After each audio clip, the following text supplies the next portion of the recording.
الله وبركاته. بسم الله الرحمن الرحيم. الحمد لله وكفى وسلام على عباده الذين اصطفى. أما بعد فأعوذ بالله من الشيطان الرجيم. بسم الله الرحمن الرحيم. لقد من الله على المؤمنين إذ بعث فيهم رسولا من أنفسهم يتلو عليهم آياته ويزكيهم ويعلمهم الكتاب والحكمة وقال تعالى وإذ أخذ الله ميثاق النبيين لما آتيتكم من كتاب وحكمة ثم جاءكم رسول مصدق لما معكم لتؤمنن به ولتنصرنه قال أأقررتم وأخذتم على ذلكم إصري قالوا أقررنا.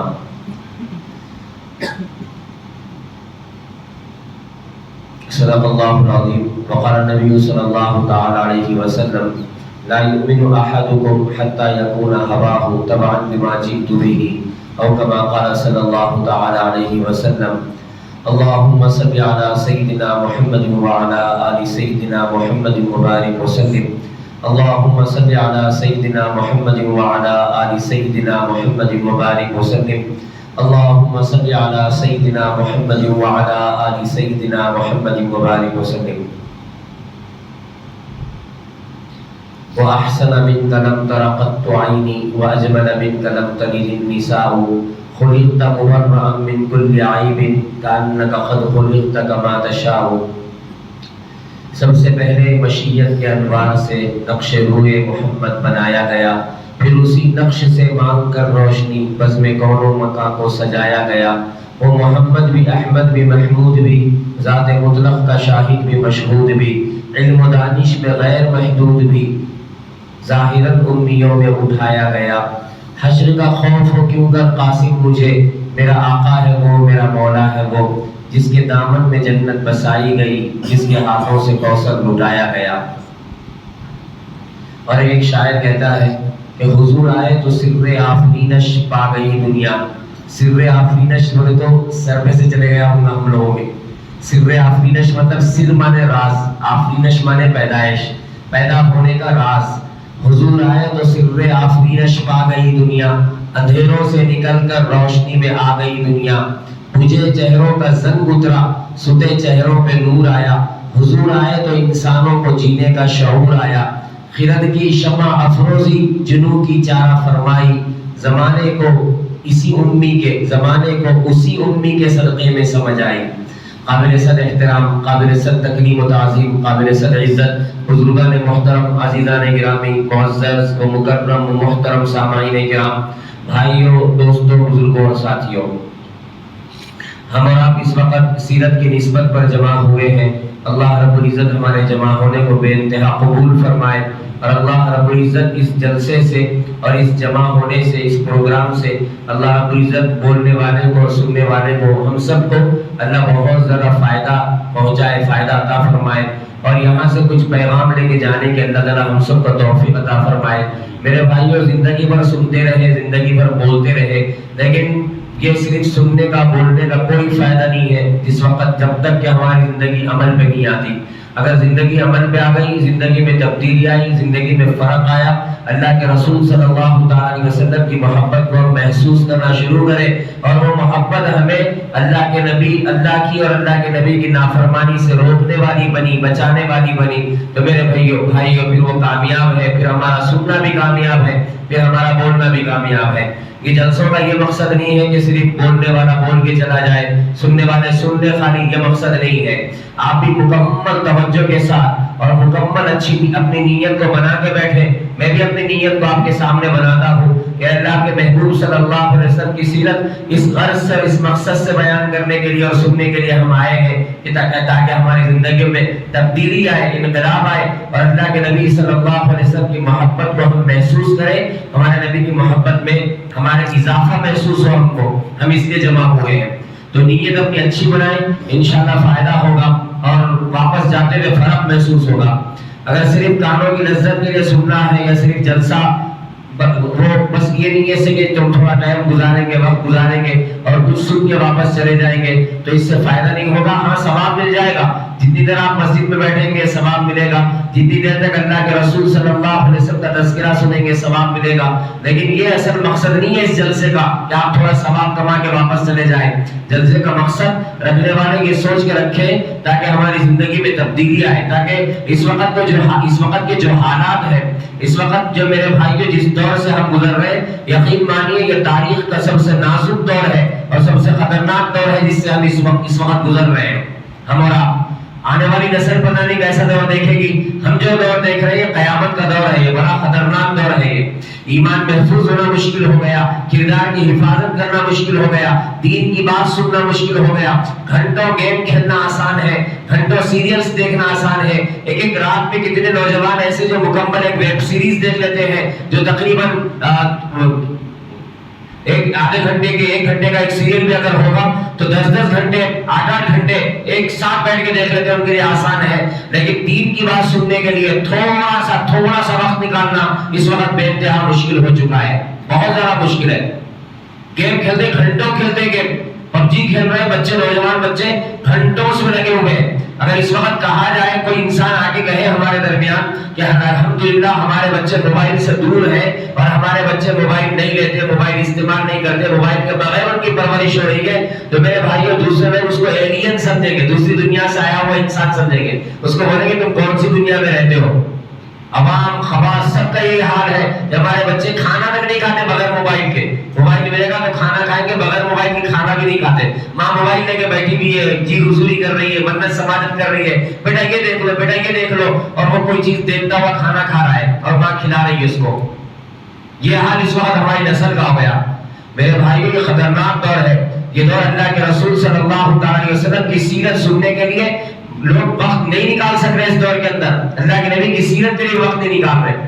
دین سے دور، دین کی بات سے بیزار ہو چکے ہیں لوگ. مسجدوں میں جمعہ کے دن مصلی نہیں آتے، خطیب اکیلا کھڑا ہوا ہے، سامنے کچھ لوگ بیٹھے ہوئے، بیان ہو رہا ہے، اور جب بیان ختم پہ ہوتا ہے اس وقت لوگ آہستہ آنا شروع ہوتے ہیں، اور اس وقت جو لوگ جمع ہونا شروع ہوتے ہیں. ہماری پہچان تھی مسلمان جمعہ کے دن جمعہ کے خطبات سنتا تھا، اس کا ایمان تازہ ہوتا تھا، اور وہ اگلے ہفتے کے لیے اس اپنی ایمان کی بیٹری کو چارج کرنے جاتا تھا مسجد سے. ایک ہفتے تک اس کے ایمان کے اندر وہ تازگی محسوس ہوتی تھی جمعہ کے بیان سے. جمعہ کا بیان ہی نہیں سن رہے. خطبے کے وقت میں لوگ جمع ہوتے ہیں اور دعا سے پہلے مسجد سے نکل جاتے ہیں. مسجد میں دل نہیں لگتا، مسجد میں گھبراہٹ ہوتی ہے، مسجد میں وحشت آتی ہے. اپنے نوجوان دوستوں کے ساتھ رات میں 2-3 بجے تک چبوتروں پہ بیٹھ کے باتیں کرتے ہیں. کوئی وحشت نہیں ہوتی، کوئی بیزاری محسوس نہیں ہوتی، کوئی میرے بھائی کسی قسم کی الجھن محسوس نہیں ہوتی. مسجد میں ہوتی ہے. دین سے دوری، دین سے بیزاری کا دور ہے. مسلمانوں اسلام سے دور کرنے کے لیے اور دنیا کو بے حیا بنانے کے لیے آج تک جتنے آلے ایجاد ہوئے ہیں میرے بھائیوں، اس میں سب سے خطرناک اور سب سے بڑا آلہ یہ موبائل ہے. اور میں جب بول رہا ہوں تو اس میں سب سے زیادہ غصہ میرے پر چھوٹے بچوں کو جا رہا ہوں گا. چھوٹے بچوں کو غصہ آ گیا، یہ ہمارے بابا کو کیا پٹی پڑھا کے جاتا ہے کہ کیا نہیں کی جاتے وقت میں یہ سوچ لو کہ چھوٹے بچے. نہیں میرے بچوں، آپ کے لیے نقصان ہے، زہر ہے آپ کے لیے زہر. میں اس کے اوپر بات کرتا تو اس میں نکل جاتی، سیرت کی بات رہ جاتی. تو یہ جو مجھ سے پہلے میرے اپنے محترم علماء کرام جو بول رہے تھے کہ سیرت پڑھو، سیرت کا مطالعہ کرو، سیرت پڑھو. اس سال ہم کم سے کم اس سال ربیع الاول کے مہینے میں ہم ٹارگٹ بنائے کہ سیرت کی چھوٹی سی لیکن ایک کتاب ہم مکمل کریں گے. انگلش ہو تو انگلش میں، تیلگو ہو تو تیلگو میں، نہیں تو آخری درجہ رومن، اپنے واٹس ایپ کی لینگویج، موبائل کی لینگویج رومن انگلش میں تو کم سے کم ہم سیرت کی کتاب کا مطالعہ کریں گے.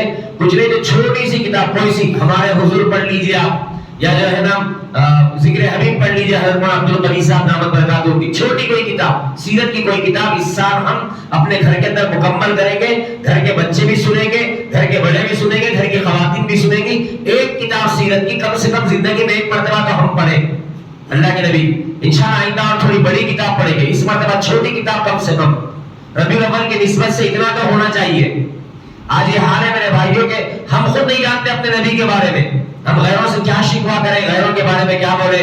انسان جس سے محبت کرتا ہے قریت کے اس کے بارے میں معلومات کرتا ہے، جس سے محبت کرتا ہے.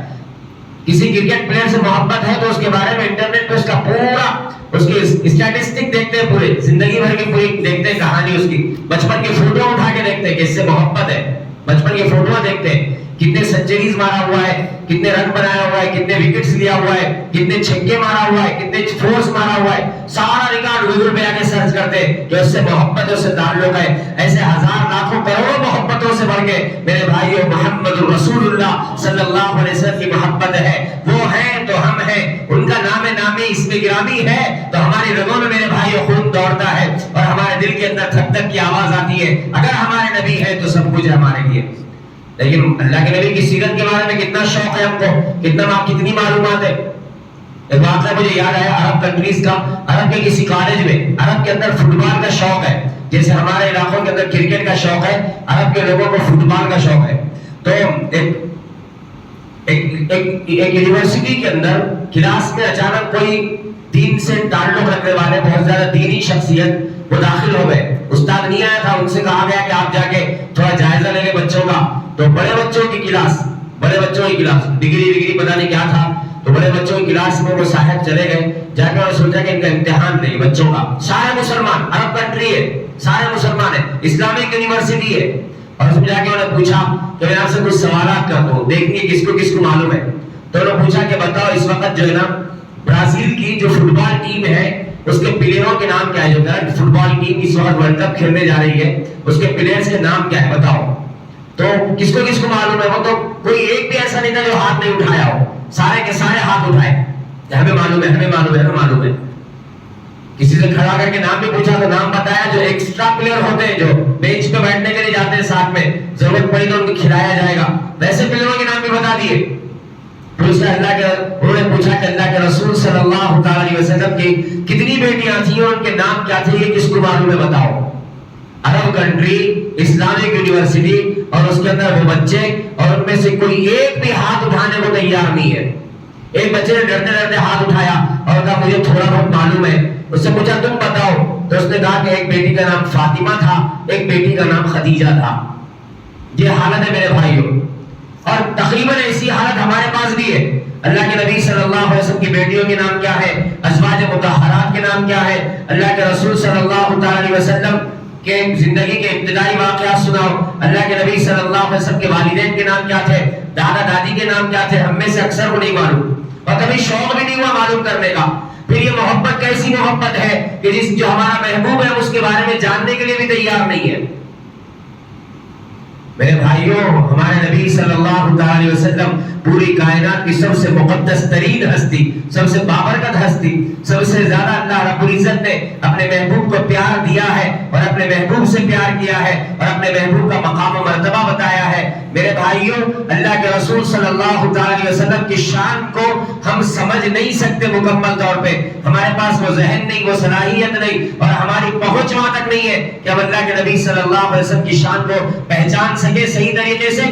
وہ تو وہی جانتا ہے جس نے ان کو پیدا کیا ہے اور جس نے ان کو وہ مقام عطا کیا ہے، ان کے مقام کو وہی جانتا ہے۔ ہاں، ہم اتنا جانتے ہیں کہ پوری کائنات میں اللہ کے بعد اتنا مقدس، اتنا برگزیدہ اور اتنی بابرکت ہستی ایسی کوئی دوسری نہیں ہے جیسے ہمارے آقا صلی اللہ علیہ وسلم ہے۔ یہ ہماری خوش نصیبی ہے کہ اللہ نے ہمیں اپنے محبوب کی امت میں پیدا کیا ہے۔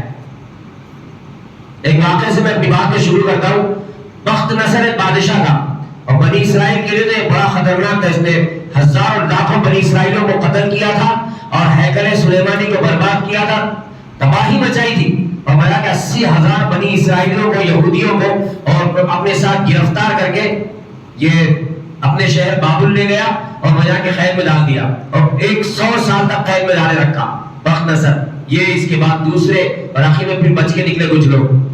وہاں پہ بخت نصر نے خواب دیکھا، اور عجیب بات یہ کہ خواب اس کے اوپر بہت زیادہ اثر کرا، مگر اس کو خواب یاد نہیں رہا۔ جب اٹھا تو اس کو خواب یاد نہیں رہا۔ اب سوچ رہا ہے کہ میں کیا خواب دیکھا تھا جس کا میرے اوپر اتنا اثر ہوا کہ میں نے نیند میں سوٹ گیا میں، لیکن مجھے خواب یاد نہیں ہے۔ تمام کاہنوں کو، جادوگروں کو، نجومیوں کو، سب کو بلا کے بٹھایا اور بٹھا کے اس نے کہا کہ دیکھو، تمہیں میرا خواب بھی بتانا ہے اور خواب کی تعبیر بھی بتانا ہے۔ خواب بھی بتانا ہے کہ میں کیا خواب دیکھا، اور اس کی تعبیر بھی بتانا ہے کہ اس کی تعبیر کیا ہے۔ اب سارے نجومی، جوتشی، سب جتنے بھی جادوگر، کاہن وغیرہ تو سب پریشان ہو گئے، سب آپس میں کہنے لگے خواب کی تعبیر تو بتا دیں گے. خواب کہاں سے بتائے؟ خواب معلوم ہوا تو ہم تعبیر بتا سکتے, خواب ہی نہیں معلوم. انہیں بول رہا خواب کی تعبیر بتانا تو کل سب کی گردن اڑا دے. تو پہلے کہ بادشاہ ویسے تھے, بادشاہوں کی ضد ویسی تھی, حدر بھی ویسی تھی, ان کا مزاج ویسی تھا کہ اپنی بات پوری ہوئی تو ٹھیک ہے انعام دوں گا, نہیں کرے پوری تو گردن اڑا دوں گا. اب وہ پریشان سارے کے سارے کیا جواب دیں. تو ان لوگوں میں کسی کاہن نے کہا کہ قید میں ہمارے ساتھ دانیال بھی ہے, اور دانیال اللہ کا نبی ہے, اور اللہ کے نبیوں میں خواب کی تعبیر بیان کرنے والے جو انبیاء گزرے ہیں جن کا ایک خاص مقام تھا خواب کی تعبیر کا, جیسے حضرت یوسف علیہ السلام قرآن مجید میں ان کے خواب کی تعبیر ہے بیان کرنے کا اللہ رب العزت نے ذکر کیا ہے, ایسے ہی دانیال علیہ السلام کے بارے میں مشہور تھا کہ خوابوں کی تعبیر بہترین بیان کرتے ہیں. تو لوگ کہنے لگے کہ وہ اپنے آپ کو نبی کہتا ہے نا اللہ کا, اپنے آپ کو اللہ کا نبی کہتا ہے, تو بتائے اب بلاؤ اس کو دانیال کو, اللہ کا نبی اپنے آپ کو کہتا ہے, یہاں پہ ثابت ہو جائے گا کہ وہ اللہ کا نبی ہے یا نہیں ہے. چنانچہ دانیال نے بادشاہ سے کہا کہ بادشاہ سلامت, ہم کیا بتائیں, قید میں ہمارے ساتھ ہم نے ایک آدمی کو دیکھا جو نبوت کا دعویٰ کرتا ہے, آپ اس کو بلائیے اور اس کو بلا کے خواب پوچھیے اور خواب کی تعبیر بھی پوچھیے, اگر وہ نبی ہوگا تو بتا دے گا. چنانچہ دانیال علیہ السلام کو بلایا گیا. دانیال علیہ السلام آئے تو بادشاہ نے اس سے کہا کہ ہم نے سنا ہے تم اپنے آپ کو نبی کہتے ہو, اگر تم نبی اپنے آپ کو کہتے ہو اور سمجھتے ہو تو بتاؤ ہم نے کیا خواب دیکھا تھا اور ہمارے خواب کی تعبیر کیا ہے, خواب بھی بتاؤ تعبیر بھی بتاؤ. تو دانیال نے فرمایا کہ میں بھی تیرا خواب بھی بتاؤں گا اور خواب کی تعبیر بھی بتاؤں گا. پھر فرمایا تو نے خواب دیکھا, خواب کے اندر تو نے ایک بت دیکھا ہے جو بت زمین پہ کھڑا ہوا ہے اور جس کے دو ہاتھ پھیلے ہوئے ہیں اور ایک ہاتھ مشرق میں ہے ایک ہاتھ مغرب میں ہے, اور وہ اتنا لمبا ہے کہ زمین پہ اس کے پیر ہے اور آسمان تک اس کا سر ہے, اور وہ پھونک مار رہا ہے اور اس کی پھونکیں پوری دنیا کے اندر منہ سے نکلنے والی لپٹیں اور گندگی اور بدبو پوری دنیا میں پھیل رہی ہے اس کی. اچانک تو خواب میں دیکھتا ہے کہ عرب کی سرزمین سے پتھر آتا ہے اور پتھر آ کے اس کے سر میں لگتا ہے, جس کی وجہ سے اس کا سر پاش پاش ہوتا ہے اور اس کا جسم ٹوٹ کے ٹکڑے ہو کے زمین پہ گرتا ہے, اور جب وہ زمین پہ گر کے ختم ہوتا ہے اس کا جسم, تو جس جگہ اس کے پیر تھے وہاں سے روشنی پھوٹتی ہے جو پوری ہر طرف پھیل جاتی ہے. یہ ہے تیرا خواب. تو ایک دم چمک کے اپنی جگہ سے بیٹھ گیا اور بیٹھ کے بالکل سچ کہتے, مجھے یاد آ گیا میں نے یہی خواب دیکھا تھا, سچ کہتے, تعبیر بتاؤ تعبیر بتاؤ. تو فرمایا اس کی تعبیر یہ ہے کہ عنقریب عرب کی سرزمین سے نبوت کا نور ظاہر ہونے والا ہے. محمد رسول اللہ صلی اللہ علیہ وسلم عرب کی سرزمین سے ظاہر ہوں گے, وہ آخری نبی ہوں گے, اور یہ جو بت تو نے دیکھا تھا یہ بت قیصر و کسریٰ کے بت ہوں گے. قیصر و کسریٰ جو اس زمانے کی سپر پاور اور اس زمانے کی طاقت, اس زمانے کی مادیت کی طاقت اور اس زمانے میں کفر کی طاقت, تو یہ محمد صلی اللہ علیہ وسلم کفر کے اس بت کو توڑیں گے اور اس جگہ سے ایمان کی روشنی پھوٹے گی اور پوری دنیا کے اندر پھیلے گی. یہ خواب کی تعبیر حضرت دانیال علیہ السلام نے بتائی.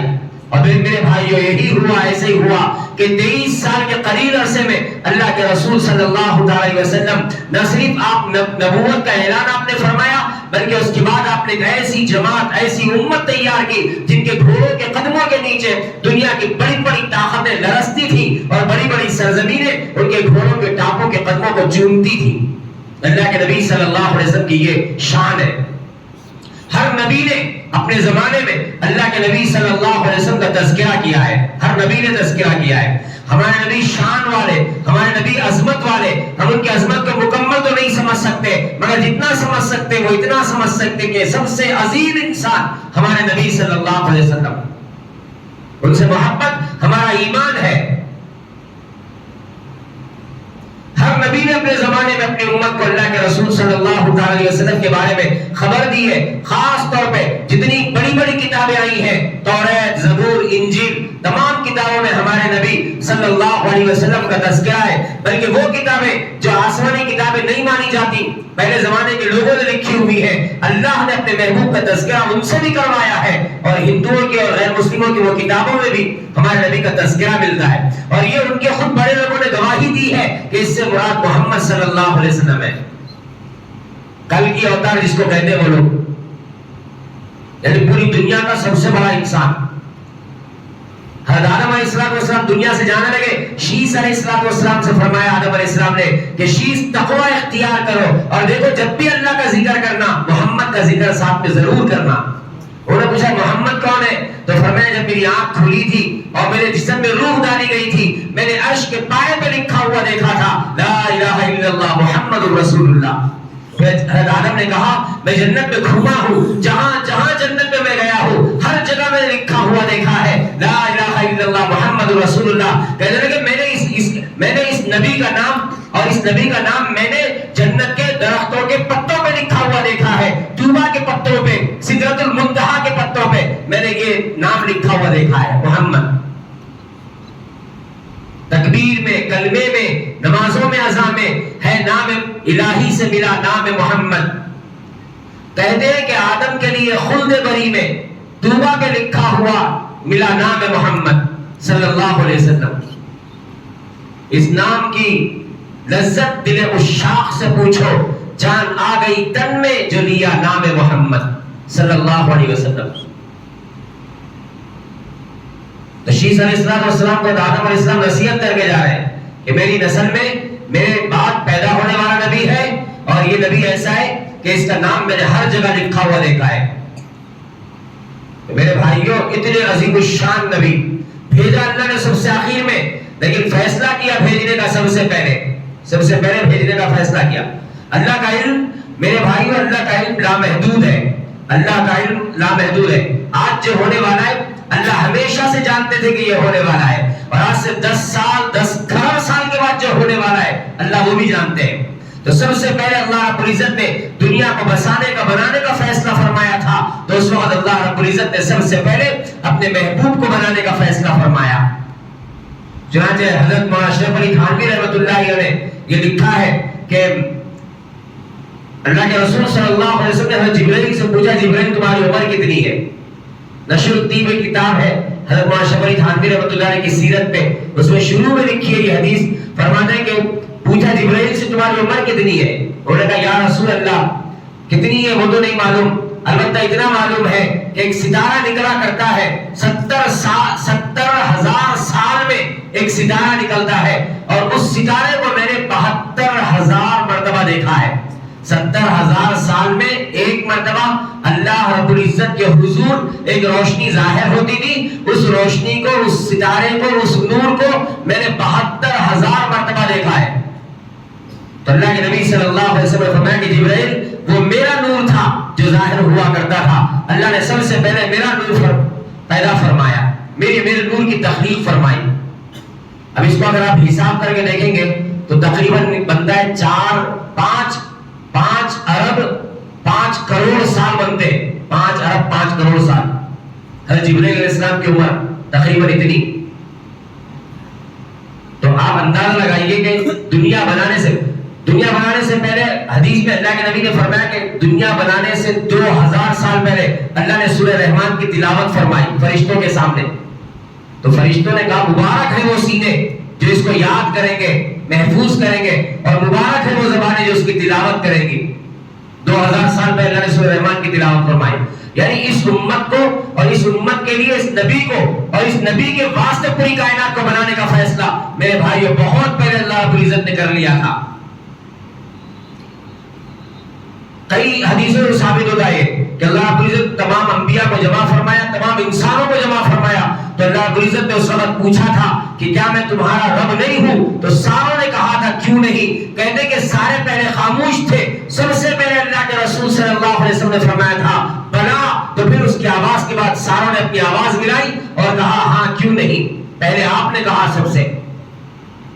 انبیاء کی روحوں کو جمع کر کے اللہ نے وعدہ لیا کہ میں ایک نبی بھیجنے والا ہوں، کیا تم اس نبی کی نبوت پر ایمان لاتے ہو، لانے کا ارادہ کرتے ہو؟ میں تم کو کتاب دوں گا، نبوت عطا کروں گا، مگر شرط یہ ہوگی کہ ایک نبی تمہارے بعد آئے گا، تمہیں اس نبی پر ایمان بھی لانا ہوگا اور اس کی مدد کا وعدہ بھی کرنا ہوگا۔ انبیاء کرام علیہ السلام نے اقرار کیا، کہا ہاں ہم کرتے، وعدہ کرتے، تو پھر اللہ رب العزت نے اس کے بعد اقرار لے کے نبوت عطا فرمائی۔ تمام نبی ہمارے نبی پہ ایمان لائے ہیں، اور ہمارے نبی صلی اللہ علیہ وسلم کی نبوت کا دائرہ تمام انبیاء کے لیے بھی، اور اس کو اللہ رب العزت نے معراج میں ثابت کیا ہے کہ معراج کے موقع پہ اللہ کے رسول صلی اللہ علیہ وسلم نے تمام انبیاء کی امامت فرمائی ہے، اور اللہ نے تمام انبیاء کا آپ کو امام بنایا ہے۔ یہ آپ کا مقام و مرتبہ ہے۔ تو میرے بھائیوں سیرت کا مطالعہ کرنا بھی ضروری ہے. اللہ کے رسول صلی اللہ علیہ وسلم کی سیرت کو پڑھیں گے. جب سیرت پڑھیں گے آپ کو علم ہوگا تو پھر آپ کو حقیقی محبت ہوگی. آپ کو سمجھ میں آئے گا کہ محبت کیسے ہوتی ہے, محبت کس کو کہتے ہیں اور محبت کا مطلب کیا ہے. محبت کا مطلب زبان سے بولنا نہیں ہوتا, محبت کا مطلب خالی چیخنا چلانا نہیں ہوتا, محبت کا مطلب صرف نعرے لگانا نہیں ہوتا. محبت کا مطلب ہوتا ہے محبوب کی منشا کو پورا کرنا, محبوب جو چاہتا ہے آپ اس کی چاہت کو پورا کرنا, اس کا نام ہے محبت. ماں کہتی ہے بیٹا مجھے پیاس لگی ہوئی ہے پانی پلاؤ, اور بیٹا کہتا ہے امی مجھے آپ سے بہت محبت ہے مگر میں آپ کو پانی نہیں پلاؤں گا. یہ محبت تھوڑی ہے. ماں کہتی ہے بیٹا سر میں بہت درد دے رہا ہے, آؤ تھوڑا سر دبا دو, اور بیٹا موبائل لے کے گیم کھیل رہا ہے, کہتا ہے امی مجھے آپ سے بہت محبت ہے مگر میں سر نہیں دباؤں گا. یہ تھوڑی محبت ہے. باپ کہتا ہے بیٹا مجھے بہت تکلیف ہے, باہر جا کے گولی لے کے آؤ دواخانے سے میڈیکل سے, اور بیٹا کہے گا ابو مجھے آپ سے بہت محبت ہے مگر میں آپ کے لیے گولی نہیں لاؤں گا. یہ محبت نہیں ہے نا میرے بھائیوں. ہم بھی وہی کہتے ہیں کہ اللہ کے رسول صلی اللہ علیہ وسلم مجھے آپ سے بہت محبت ہے. اللہ کے نبی کہتے ہیں میرا امتی اگر مجھ سے محبت ہے تو فجر کی نماز پڑھ کے دکھا. ہم کہتے ہیں اللہ کے نبی محبت ہے نماز نہیں پڑھوں گا مگر میں فجر کی نماز نہیں پڑھوں گا. محبت بہت ہے, بہت ہے. کبھی ریالی نکالنے کی نوبت ہے تو سب سے آگے میں رہوں گا, ہنگامہ کرنے کی نوبت ہے تو سب سے پہلے میں جاؤں گا, چیخوں گا چلاؤں گا نعرے لگاؤں گا, لیکن فجر کی نماز نہیں پڑھوں گا, نماز نہیں پڑھوں گا, مسجد آباد نہیں کروں گا. محبت بہت ہے میرے بھائیوں. یہ محبت نہیں ہے, یہ محبت کے نام پہ دھوکہ ہے, یہ محبت کے نام پہ صرف کذب بیانی ہے. محبت عمل مانگتی ہے, محبت چاہتی ہے کہ آپ اس کو ظاہر کریں, وہ ظاہر ہو. ظاہر کرنا آپ نہیں بھی چاہے تو ظاہر ہوتی, وہ ہے محبت. ہمارے صرف زبانی دعوے ہیں میرے بھائیوں. یقین مانیے ہماری محبت اتنی کمزور ہے, اتنی کمزور ہے کہ ہماری محبت ہم سے روزانہ 100 مرتبہ درود نہیں پڑھاتی, 100 مرتبہ درود نہیں پڑھا. اور اللہ کے نبی فرما رہے قیامت کے دن میرے سب سے زیادہ قریب وہ انسان ہوگا جو مجھ پہ سب سے زیادہ درود پڑھتا ہوگا, وہ میرے قریب ہوگا. فرمایا جمعہ کے دن مجھ پہ کثرت سے درود پڑھا کرو, جمعہ کے دن کثرت سے درود پڑھا کرو. تم جو درود پڑھتے ہو وہ درود میری محفل میں فرشتے لے کے آتے ہیں, میرے پاس فرشتے لے کے آتے ہیں. اور امت یہ ہے کہ اللہ کے رسول صلی اللہ علیہ وسلم نے روزانہ 100 مرتبہ درود پڑھنے کی بھی توفیق نہیں ہوتی, اور دعویٰ محبت کا بہت ہے, اور کوئی دوسرا کچھ بولنے تو برداشت نہیں ہوتا. میرے بھائی اللہ کے واسطے اپنے گریبان میں منہ چھان کے دیکھ, اپنے گریبان میں منہ ڈال کے دیکھ, چھان کے دیکھ کہ تیرا عمل خود اللہ کے نبی کو کتنی تکلیفیں پہنچاتا ہے. میرا اپنا عمل سنتوں سے محبت نہیں, نبی کے طریقوں سے محبت نہیں, نبی کے بالوں سے محبت نہیں, نبی کے لباس سے محبت نہیں, نبی کے انداز سے محبت نہیں, نبی کے سلوک گھر والوں کے سلوک سے محبت نہیں, نہ نبی کے کھانے کے طریقے پسند, نہ پینے کے طریقے پسند, نہ بات چیت کے طریقے پسند, زندگی گزارنے کا نبی کا کوئی طریقہ پسند نہیں. سارے طریقے دشمنوں کے پسند, جو نبی کے دشمن ہیں ان کے پسند ہے, اور دعویٰ ہے محبت کا کہ ہاں ہم اللہ کے نبی کے عاشق ہیں. اللہ اکبر کبیرہ. اللہ کے نبی سے سچی محبت ہوتی, مسلمانوں سے نفرت نہیں ہوتی, مسلمانوں سے دل میں کینہ اور بغض بھرا ہوا نہیں ہوتا. آج ایک مسجد کے مصلیوں کے دل ایک دوسرے سے ٹوٹے ہوئے ہیں, اور دعویٰ ہے محبت کا کہ ہمیں اللہ کے نبی سے محبت ہے. اپنے امام سے نفرت کرتے ہیں, امام کی برائیاں ڈھونڈتے ہیں, ہر بڑے کی برائیاں ڈھونڈتے ہیں. کسی عالم کی کوئی تعریف کرے ہم سے برداشت نہیں ہوتا, عالم چھوڑو کسی کی بھی تعریف ہم سے برداشت نہیں ہوتی. ہر انسان ایک ایسے خول میں زندگی گزار رہا ہے کہ وہ اپنے آپ کو ہیرو سمجھتا ہے, اپنے آپ کو اللہ کا ولی سمجھتا ہے, اپنے آپ کو نیک اور پارس اور متقی سمجھتا ہے, اور ہر ایک کو گری ہوئی نظر سے دیکھتا ہے. ایسی زندگی ہم گزار رہے ہیں. محبت کی زبان تو ہم سیکھیں ہی نہیں, محبت سے بات کرنا نہیں سیکھیں ہم کسی سے. نفرت نفرت نفرت, بغض, کینہ, حسد, جلن برداشت نہیں ہوتا کسی کی تعریف ہمارے سامنے. اگر کوئی کسی کی تعریف ہمارے سامنے آگے کرے ہم فوراً مگر لگائیں گے. صحیح بات ہے, مگر آپ کو نہیں معلوم, ان کے بارے میں نہیں معلوم, یہ بولیں گے فوراً ساتھ میں بولیں گے. یہ ہمارا مزاج ہے میرے بھائیوں. یہ اللہ کے نبی کی امت ہے جس کو اللہ کے رسول نے خون پسینہ ایک کر کے جوڑا تھا, اپنے دندان مبارک شہید کرا کے یہ امت تعمیر کی تھی, اس امت کو بنایا تھا. آج اس امت کا یہ حال ہے کہ کسی کا دل کسی سے ملتا نہیں ہے, کوئی کسی سے ملتا نہیں ہے, ہر ایک سے بس کینہ بغض بھرا ہوا ہے. اچھا گمان رکھنا تو تصور کی باتیں ہو گئی, بدگمانیاں ہر طرف پھیلی ہوئی ہیں، بدگمانیاں۔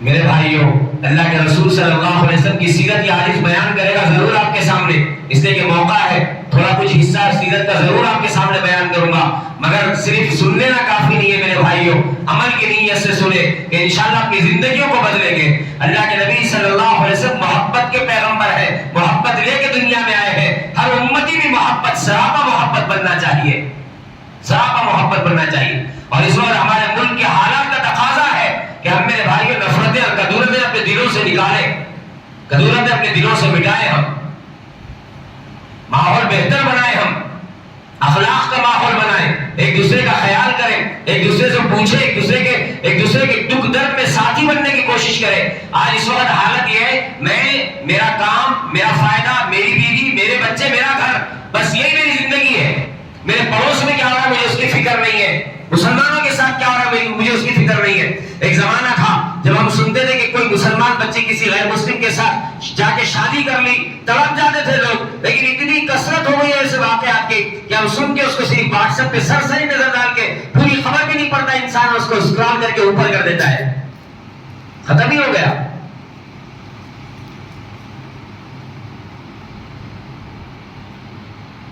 ایسی نفرتیں ہمارے درمیان ہے میرے بھائیوں کہ 20 کروڑ مسلمان اگر کہیں رہتے ہیں تو کہا جاتا ہے کہ 20 کروڑ مسلمان نہیں ہے، 20 کروڑ ایک جسم کے ٹکڑے پڑے ہوئے ہیں، لاش کے ٹکڑے پڑے ہوئے ہیں، لاش کے ٹکڑے بکھرے ہوئے ہیں، بے ضمیری، مردہ دلی، یہ ہمارے نبی نہیں سکھائے تھے بھائی، ہمارے نبی تو جوڑ کے گئے تھے، ہمارے نبی تو دلوں کو جوڑ کے گئے تھے، ہمارے نبی محبت کرنا سکھائے تھے، نفرت کرنا نہیں سکھائے تھے، ہمارا الٹا حال ہے میرے بھائیوں۔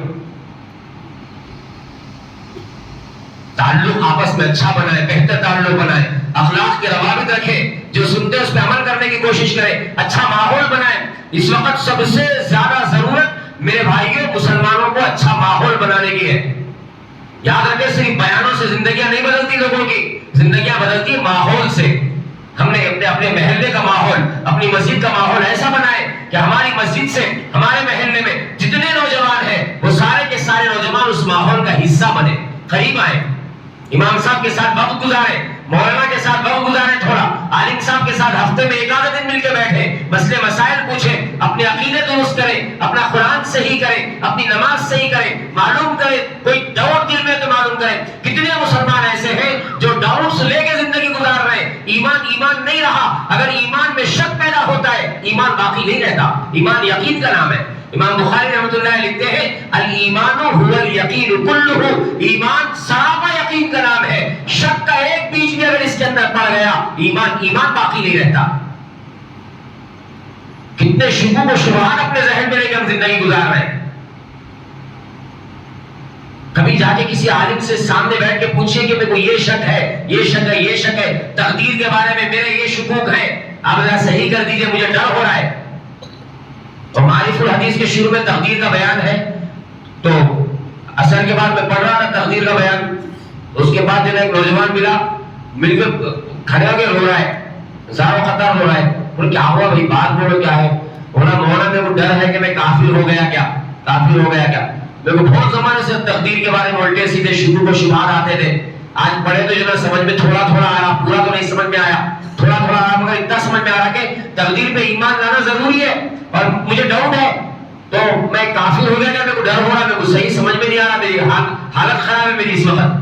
تو بتایا کہ تمہارے آنکھوں میں جو آنسو ہے اور تمہارے اوپر جو ڈر کی کیفیت ہے یہ بتاتی ہے کہ تم ایمان والے ہو، اگر ایمان نہیں ہوتا تو تمہارے کو یہ احساس بھی نہیں ہوتا تھا، یہ احساس خود اس بات کی علامت ہے کہ آپ ایمان والے ہیں۔ آپ جو رو رہے ہیں، ڈر رہے ہیں، یہ ڈر بتا رہے ہیں کہ آپ کے اندر ایمان ہے۔ ہاں بیٹھو، ساتھ میں بیٹھیں گے، تفصیل سے سمجھاؤں گا، سمجھ میں آ گیا تو ٹھیک ہے، مگر ایک بات یاد رکھنا کہ سمجھ میں نہیں بھی آیا تب بھی ایمان پکا رکھنا ہے، بس یہ سوچنا ہے کہ اللہ جو بولے وہ کرنا ہے، اپنے کو وہ کہیں کو کرنا ہے، کیا کرنا ہے وہ چھوڑ دے، اللہ نے جو کہا ہمیں وہ کرنا ہے بس۔ تو ہمارے کتنے نوجوان ایسے ہیں جو شکوک و شبہات لے کے زندگی گزار رہے ہیں لیکن مل کے ساتھ میں بیٹھتے ہی نہیں۔ میرے بھائی ماحول بنانا ضروری ہے، ماحول سے انسان بنتا ہے، ماحول اگر خراب ہے آپ کتنی بھی محنت کر لیجئے وہ انسان نہیں سدھر سکتا، نہیں بن سکتا۔ اس لیے ضروری ہے کہ ہم اپنے ارد گرد کا ماحول بہتر کریں، علماء کرام، حفاظ نظام، نوجوانوں سے دوستی کریں، ان کے ساتھ وقت گزاریں، ان کو اپنے قریب کریں، وہ ہم سے دور ہے، وہ سمجھتے ہیں کہ بھائی مولانا بہت بڑی شخصیت ہے، ہم کہاں ان سے دوستی کر سکتے، دوستی کر سکتے بھائی مولانا بھی آپ کے جیسے انسان ہے، آپ قریب آ سکتے ہیں، دوستی کر سکتے ہیں، یہ دوستی آپ کے ایمان کی حفاظت کا ذریعہ بنے گی اگر آپ علماء سے دوستی کریں گے، اماموں سے دوستی کریں گے۔ تو بہرحال میرے بھائیوں، اللہ کے رسول صلی اللہ علیہ وسلم کی عظمت کے سلسلے میں اور سیرت کے سلسلے میں ہم اور آپ یہاں پہ جمع ہوئے، اللہ نے آپ کو عظمت شان عطا فرمائی، ساری کائنات سے پہلے اللہ نے اپنے محبوب کو بنانے کا فیصلہ فرمایا، بلکہ آپ کو تخلیق فرمایا اور بھیجا سب سے آخر میں، اور آخر میں بھیجا تو سب کا امام بنا کے بھیجا، اور ایسا بنا کے بھیجا کہ قیامت تک ان کی سیرت کی حفاظت فرمائی۔ یہ اللہ کے نبی کی عظمت ہے کہ اللہ کے نبی کی سیرت محفوظ ہے۔ دنیا میں کوئی بھی انسان، کوئی چھوڑو، آپ خود آپ سے درخواست ہے کہ مجھ سے بھی اگر کہا جائے کہ میں پیدا ہوئے جب سے اب تک کے اپنے حالات میں لکھوں تو میں پورا نہیں لکھ سکتا، پورا نہیں لکھ سکتا۔ یہ اس لیے کہ من جانب اللہ نہیں ہے اس کا انتظام، لیکن اللہ نے اپنے محبوب کی سیرت کو ایسے محفوظ کیا کہ ایک عیسائی رائٹر، اس کا نام آئزک موسیس تھا، یعنی اسحاق موسیٰ، بعد میں نام بدلا انہوں نے۔ عیسائی رائٹر کو بہت بڑا محقق مورخ تھا، اس کو تیار کیا گیا کہ تم محمد اور ان کے صحابہ کے اوپر کچھ لکھو، یعنی کریٹیسائز کرو، اعتراض کرو، کچھ لکھو۔ تو اس نے لکھنا شروع کیا کتاب، اس کے لیے ریسرچ کرنا شروع کیا، کتاب پڑھنا شروع کیا۔ پڑھتے اللہ کے نبی کی سیرت ایسی ہے کہ جو انسان پڑھے گا متاثر ہوئے بغیر نہیں رہ سکے گا۔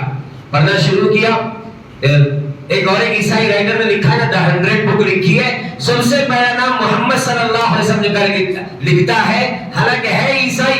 تیسرے نمبر پہ عیسیٰ علیہ السلام کا نام لکھا اس نے، پہلے نمبر پہ محمد، دوسرے نمبر پہ نیوٹن، تیسرے نمبر پہ عیسیٰ علیہ السلام نام لکھا۔ وہ کہتا ہے کہ میں، آپ لوگوں کو تعجب ہوگا کہ میں عیسائی ہونے کے باوجود، عیسیٰ علیہ السلام کا فالوور ہونے کے باوجود میں نے عیسیٰ کا نام پہلے نمبر پہ کیوں نہیں رکھا اور محمد کا نام پہلے نمبر پہ کیوں رکھا؟ آپ کو تعجب ہوگا۔ کہنے لگا اس کی وجہ یہ ہے کہ آپ دنیا کی تاریخ اٹھا کے دیکھ لو، آپ کو دینی شخصیت ملے گی تو وہ دنیا میں فیل ہوگی، اور دنیا کی شخصیت ملے گی تو وہ دین میں فیل ہوگی۔ عیسیٰ علیہ السلام روحانی شخصیت ہے لیکن دنیاوی اعتبار سے کوئی بڑا کارنامہ انجام دے کے نہیں گئے، وہ لکھتا ہے وہ کہتا ہے لیکن محمد ایسی ہستی ہے کہ وہ بہت سائز، دونوں سائڈ، یعنی دین کے اندر بھی وہ نمبر 1 ہے اور دنیا کے اندر بھی اتنی چھوٹی سی مدت میں ایسی زبردست حکومت اور سلطنت کی داغ پہ ڈال کے گئے ہیں اور ایسا نظام پیش کیا ہے ایسے لوگوں کے درمیان جو عرب کے جاہل تھے اور اتنے خطرناک لوگ تھے، ان کے درمیان ایسا زبردست نظام پیش کر کے گیا ہے کہ اس کی مثال کوئی نہیں دے سکتا۔ وہ کہتا ہے کہ ہاں اسی وجہ سے میں محمد کا نام سب سے پہلے لکھنے پہ مجبور ہوں۔ میں بتا رہا تھا وہ اسحاق آئزک موسیس کے بارے میں کہ اس نے اللہ کے نبی کی سیرت کو تنقیدی نگاہوں سے پڑھنا شروع کیا، مگر تھوڑے دن میں اس کے ذہن کے کیا کہتے ہیں آپ، رستے بدل گئے، سوچ کے رستے بدل گئے، نظریہ بدل گیا اس کا سوچنے کا، اسلام قبول کر لیا اور اللہ کے نبی صلی اللہ علیہ وسلم کی شان میں اس نے کتاب لکھی ہے، بہترین کتاب لکھی ہے اللہ کے رسول صلی اللہ علیہ وسلم اور صحابہ کرام رضوان اللہ تعالی اجمعین کی شان میں۔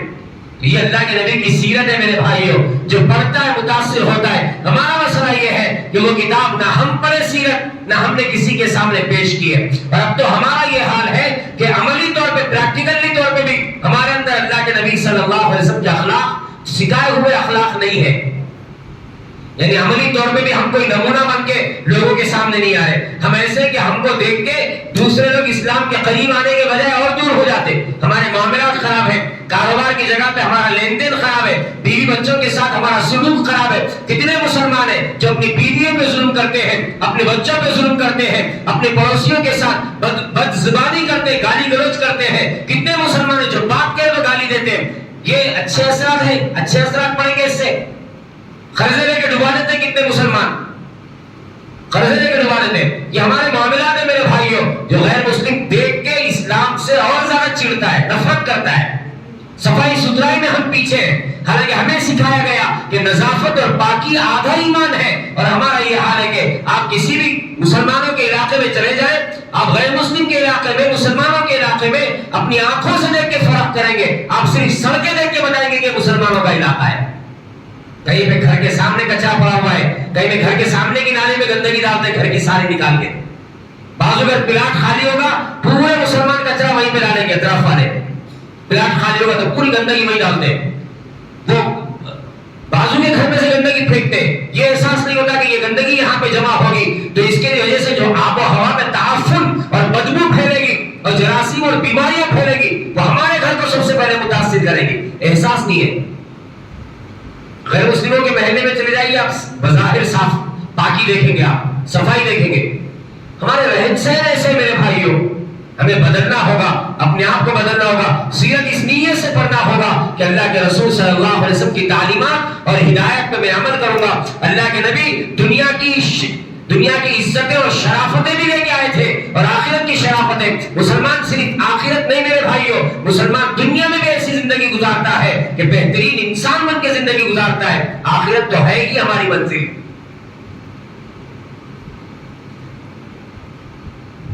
اللہ کے نبی صلی اللہ علیہ وسلم کی سیرت کے بارے میں وہ کہتا ہے، اسحاق موسیٰ لکھتے ہیں کہ میں متاثر کیوں ہوا اللہ کے نبی کی سیرت سے۔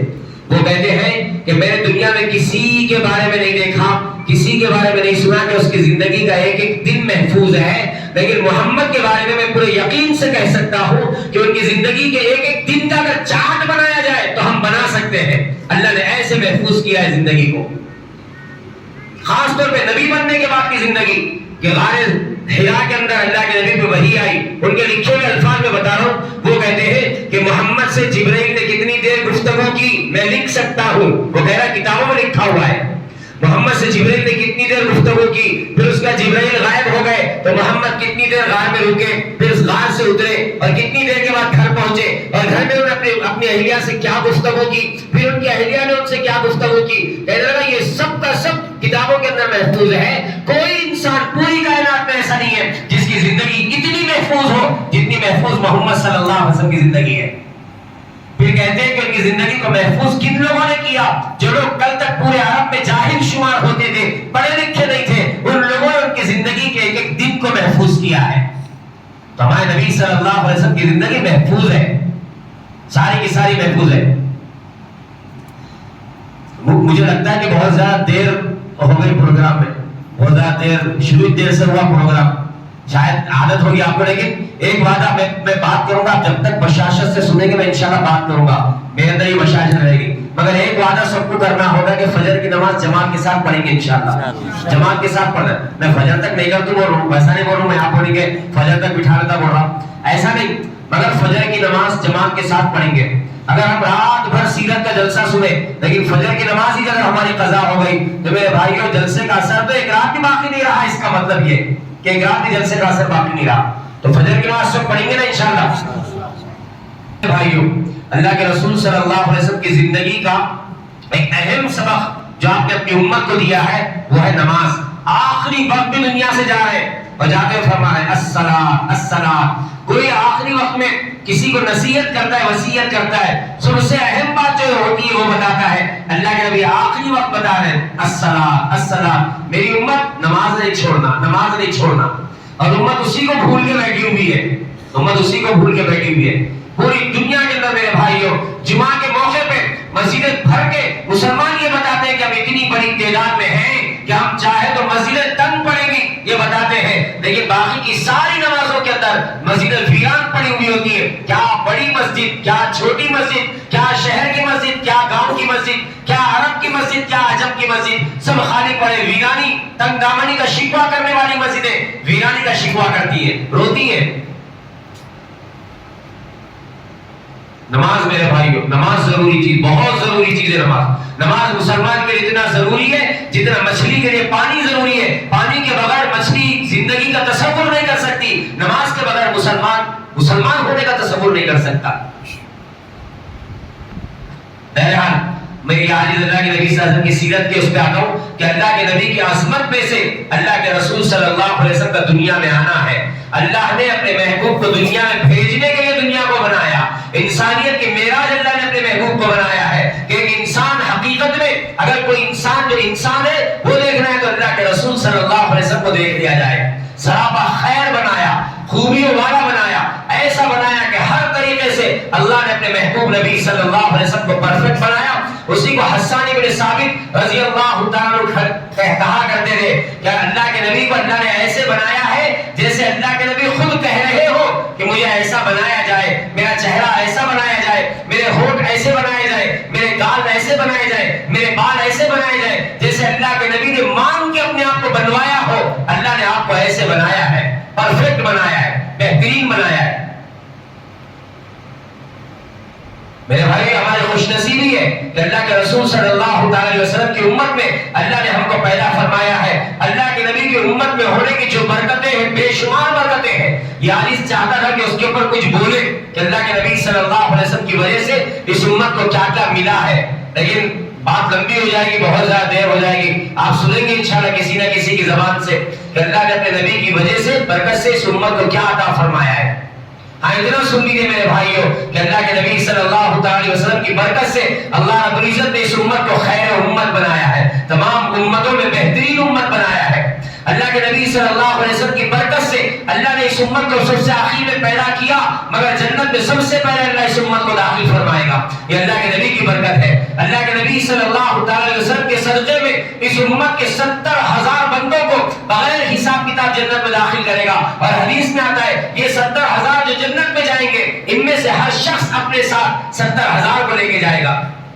اس حساب سے کتنے ہوں گے آپ حساب کر کے دیکھیں کہ آلو تقریباً 4 ارب 9 کروڑ کے قریب لوگ بنتے ہیں۔ 4 ارب 9 کروڑ لوگ جنت میں بغیر حساب کتاب جائیں گے۔ 70,000 انٹو 70,000 70,000 آپ ضرب دیں گے 70,000 سے تو 4 ارب 9 کروڑ کے قریب لوگ بنتے جو جنت میں داخل ہوں گے بغیر حساب کتاب کے۔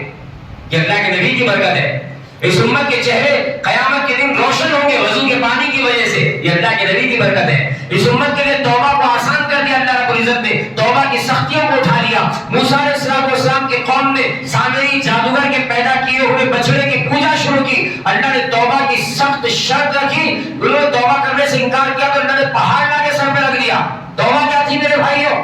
2 رکعت صلاۃ الحاجت پڑھ کے توبہ کر لو، صلاۃ التوبہ پڑھ کے توبہ کر لو، یہ توبہ نہیں تھی۔ اللہ نے موسیٰ علیہ السلام کے قوم کے 70,000 لوگوں کے بارے میں حکم دیا تھا کہ ان کو بنی اسرائیل کے لوگ قتل کریں گے، ان کا قتل ہوگا تو ان کی توبہ قبول ہوگی، اور پہاڑ سر پہ لا کے رکھ دیا تھا، اگر نہیں کرو گے تو پہاڑ گرا دیں گے سب کے اوپر، سب کے سروں پہ پہاڑ لا کے رکھ دیا۔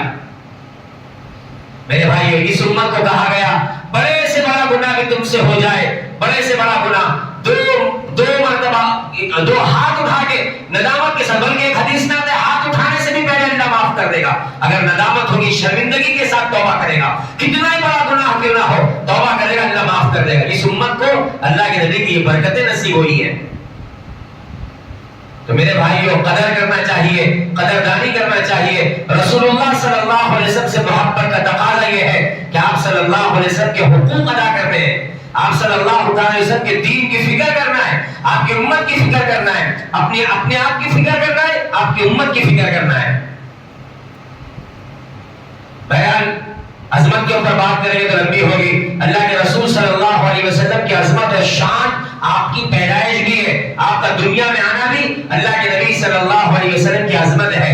بچے پیدا ہوتے ہیں لیکن ایسا کوئی بچہ نہیں پیدا ہوا میرے بھائیوں جیسے اللہ کے محبوب صلی اللہ علیہ وسلم کی ولادت باسعادت ہوئی ہے۔ آپ جیسے دنیا میں آئے ہیں، 17 سال کی عمر تھی جب آپ کے والد کا نکاح بی بی آمنہ سے ہوا تھا، روایتوں میں اختلاف ہے 17 سال اور 14 سال، 14 سال بی بی آمنہ کی عمر، 17 سال حضرت عبداللہ کی عمر۔ بنو زہرہ قبیلے کی مدینے کے رہنے والے تھی، اس وقت مدینے کو مدینہ نہیں بولتے تھے، یثرب بولتے تھے، اور وہاں کی رہنے والی تھی۔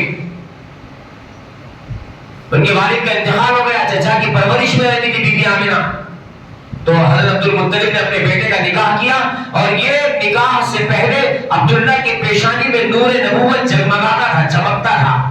کتابوں میں لکھا ہے کہ اللہ کے رسول صلی اللہ علیہ وسلم کے اجداد کی پیشانی میں ایک نور چمکتا تھا، اور یہ نور چمکتے چمکتے چمکتے چمکتے حضرت عبداللہ تک پہنچا، عبد المطلب تک پہنچا۔ عبد المطلب کی ناک اور ناک سے پیشانی تک کا حصہ چمکتا تھا، روشن تھا، اور پھر جب حضرت عبداللہ کے پاس آیا تو سب سے زیادہ روشنی حضرت عبداللہ کی پیشانی میں محسوس ہو رہی تھی۔ فاطمہ بنت مر نام کی ایک کاہنہ تھی، جادوگر تھی، اور مکے کے اندر بہت مشہور تھی، بہت پاکیزہ پاکردار ہے، حیا والی ہے، فاطمہ بنت مر نام کی۔ اور توریت کی عالمہ تھی. حضرت عبداللہ راستے سے گزر رہے تھے, یہ پہنچ گئی سامنے, کہا عبداللہ تم میرے ساتھ نکاح کر لو. انہوں نے کہا یہ میرے ہاتھ میں نہیں ہے. اس نے کہا اگر نکاح نہیں کرتے تو میرے ساتھ وقت گزارو, چلو میرے ساتھ. تو حضرت عبداللہ نے فوراً اشعار کہے, ایسے اشعار کہ میں بے حیائی کو پسند نہیں کرتا, اور میرا فیصلہ, میں وہ نہیں ہوں کہ اپنا فیصلہ میرے ہاتھ میں ہو, میرا فیصلہ میرے والدین کرتے ہیں. تو کہنے لگی عبداللہ, وہ پھر چلے گئی مایوس ہو گیا. عبداللہ گزر گئے, مدینہ گئے, بی بی آمنہ سے نکاح ہوا. اس کے بعد پھر ایک مرتبہ اس کے پاس سے گزرے تو اس عورت کو دیکھا اور اس کے قریب جا کے پوچھا کہ کیا اب بھی تم مجھ سے نکاح کرنے تیار ہو؟ تو پہچان ہی نہیں, اور کہنے کون ہو تم؟ تو نے کہا تھوڑے دن پہلے تم بےچین اور بے قرار ہو رہی تھی, بےتاب ہو رہی تھی مجھ سے نکاح کرنے, اور اب تم انکار کرتی ہو. تو کہنے لگی یاد آیا, ہاں تمہاری پیشانی پہ نور تھا, میں تم سے نکاح اس نور کی وجہ سے کرنا چاہتی تھی. مجھے پتا تھا کہ وہ نور نبوت کا نور ہے جو تمہاری اولاد کے شکل میں ظاہر ہونے والا ہے. میں چاہتی تھی کہ وہ نور میں تمہاری بیوی بن کے حاصل کروں اور وہ میری اولاد ہو. اس نور کو میں پہچان گئی, وہ نبی آخر الزمان کا نور ہے. اور کہنے لگے عبداللہ, ہو سکتا ہے تم نے مجھے بے حیا سمجھ لیا ہوگا. مکے میں کسی عورت کے پاس اور کسی مرد کے پاس کوئی علم نہیں ہے جو علم میرے پاس ہے, اور میں بے حیا نہیں تھی, میں وہ نور حاصل کرنا چاہتی تھی. لگتا ہے تمہارا نکاح ہو گیا ہے اور وہ نور منتقل ہو گیا ہے. اور حقیقت میں وہ نور منتقل ہو گیا تھا بی بی آمنہ میں. 20 دن مکے میں, الگ الگ اختلاف روایتوں میں, یہ حدیث کسی ایک کتاب کی بات آپ کے سامنے نقل کر رہا ہے کہ 20 دن مکے میں حضرت عبداللہ بی بی آمنہ کے ساتھ رہے, اور اس کے بعد تجارتی قافلے کے لیے نکل گئے. اور جانے سے پہلے حضرت عبداللہ کو پتا چل گیا تھا کہ میری بیوی کے پیٹ میں میری اولاد منتقل ہو چکی ہے. جیسا کہ ابھی فاطمہ نے بتایا, میں نے بتایا واقعہ فاطمہ کا. اور ایک اور واقعہ ہوا تھا کہ بی بی آمنہ کے پاس جب اللہ کے نبی پیٹ میں آ گئے تو ان کو خواب میں ایک فرشتہ آیا اور اس نے آ کے خوشخبری سنائی, آمنہ تمہارے پیٹ میں نبوت کا نور منتقل ہو گیا ہے, تمہاری پیٹ میں جو بچہ آیا ہے یہ بچہ نبیوں کا سردار ہونے والا ہے. اور میرے بھائیو, تفسیر میں یہ حدیث ابھی بھی نہیں جاتا, اس لیے کہ وقت اتنا نہیں ہے کہ میں بہت دیر تک بات کروں, ورنہ یہ ولادت کا واقعہ ایسا ہے کہ تفصیل سے اگر یہ واقعہ بولیں گے اور سنیں گے تو بہت ایمان کو تازگی ملتی ہے, اللہ کے نبی سے محبت میں اضافہ ہوتا ہے. اسی لیے سے یہ حدیث بیان بھی کرتا ہے.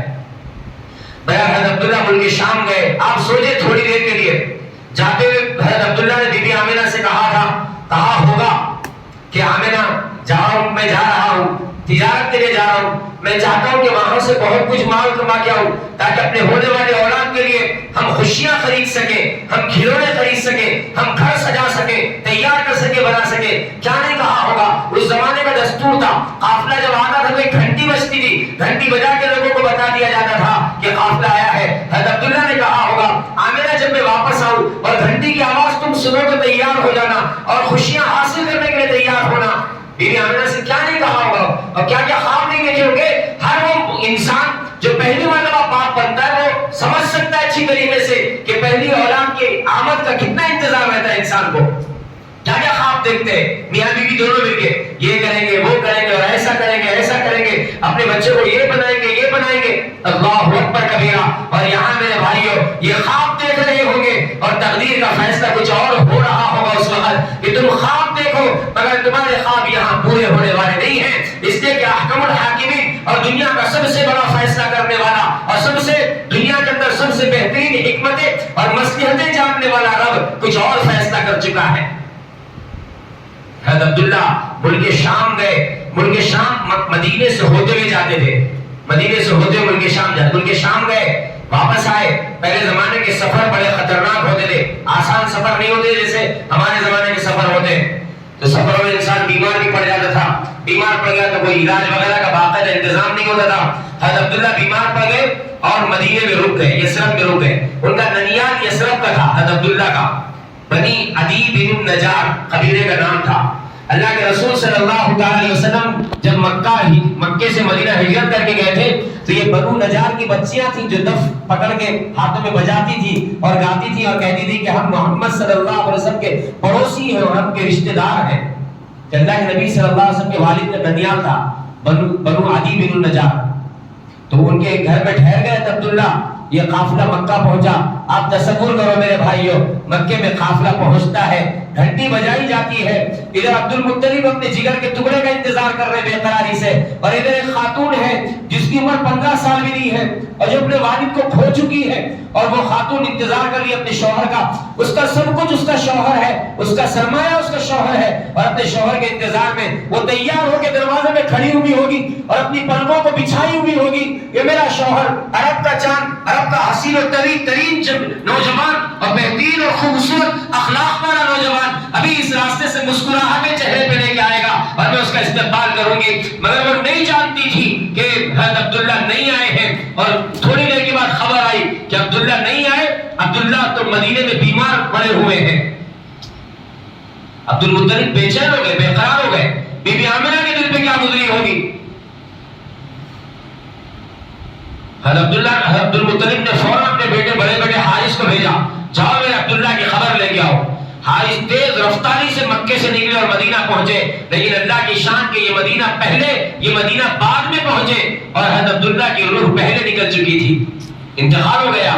وہیں پہ بنی عدی بن النجار کے ایک گھر کے کمرے کے اندر ان کی قبر بنا دی گئی. یہ جا کے اپنے بھائی کی قبر کو دیکھ کے واپس روتے ہوئے آئے اور آج اپنے والد کو سنایا، میرے بھائیوں، باپ کے دل پہ جو گزری ہوگی وہ گزری ہوگی، مگر محمد رسول اللہ صلی اللہ علیہ وسلم کی مشفق اور مہربان والدہ آمنہ، بی بی آمنہ کے دل پہ کیا گزری ہوگی جب حضرت عبداللہ کے انتقال کی خبر ان کو ملی ہوگی. دل ٹوٹا ہوگا، اور کتنا ٹوٹا ہوگا تصور بھی نہیں کیا جا سکتا. یہ اللہ کے محبوب صلی اللہ علیہ وسلم کے دنیا میں آنے سے پہلے کے حالات. انتظار ہے کہ شوہر آئے گا، مگر شوہر کی جگہ شوہر کی موت کی خبر آئی تو کیا گزرتی ہے اس بچی پہ کہ جس کے شوہر کے علاوہ کوئی، جس کا اور کوئی سرمایہ نہ ہو، زندگی کا مقصد نہ ہو. مگر دوسری طرف پیٹ میں اللہ کے محبوب صلی اللہ تعالی وسلم ہے، امام الانبیاء ہے، اور آپ صلی اللہ علیہ وسلم کی والدہ کہتی ہے کہ میرے محمد، جب سے میرا محمد پیٹ میں آیا کبھی مجھے تکلیف نہیں ہوئی، اس کے دنیا میں آنے تک کبھی مجھے تکلیف نہیں ہوئی. یہ ہے نبی کے عظیم الشان ہونے کی علامتوں میں سے ایک علامت کہ آپ ماں کے پیٹ میں آئے ہیں. آپ دنیا کی ماں کا بوجھ ہلکا کرنے کے لیے آئے ہیں. آپ اپنی ماں پہ بوجھ کیسے بن سکتے ہیں؟ ماں کو کیسے تکلیف دے سکتے ہیں؟ اللہ نے آسان کر دیا بی بی آمنہ کے لیے، اتنا آسان کر دیا کہ اللہ کے محبوب صلی اللہ تعالی وسلم کی وجہ سے نہ کبھی ان کو مدری ہوئی، نہ کبھی ان کو قے ہوئی، نہ ان کو کبھی تکلیف ہوئی، نہ کبھی چلنے میں پریشانی ہوئی. یہاں تک کہ ولادت کے وقت میں بھی کوئی تکلیف بی بی آمنہ کو نہیں ہوئی ہے. تکلیف سے بچا کے اللہ رب العزت نے اپنے محبوب کو دنیا میں بھیجا ہے. باہر نکلتی تھی، بادل کے ٹکڑے سر پہ آ جاتے تھے، دھوپ پہ چلنے نہیں دیا جاتا تھا. کنویں میں جاتی تھی، پانی خود بخود اوپر آ جاتا تھا کہ بی بی تیرے پیٹ میں جو محبوب ہے، وہ جانے کائنات ہے، اس کے استقبال میں پانی اوپر آ رہا ہے. کنویں کا پانی اوپر آتا تھا. بی بی آمنہ چلتی، کبھی کسی پتھر میں سے آواز آتی، السلام علیکم یا رسول اللہ، پتھر سلام کر رہا ہے. خواب دیکھتی، رات میں جو خواب دیکھتی، دن میں اس خواب کو پورا ہوتا ہوا اپنی آنکھوں سے دیکھتی تھی. خواب سچے ہوتے تھے. سچے خواب نبوت کی نشانیوں میں سے ایک نشانی ہے. بی بی آمنہ کو سچے خواب پڑھنے لگے. جسم میں سے خوشبو آتی، جس برتن میں کھانا کھاتی اس برتن میں سے خوشبو آتی، جسم میں سے خوشبو آ رہی ہے.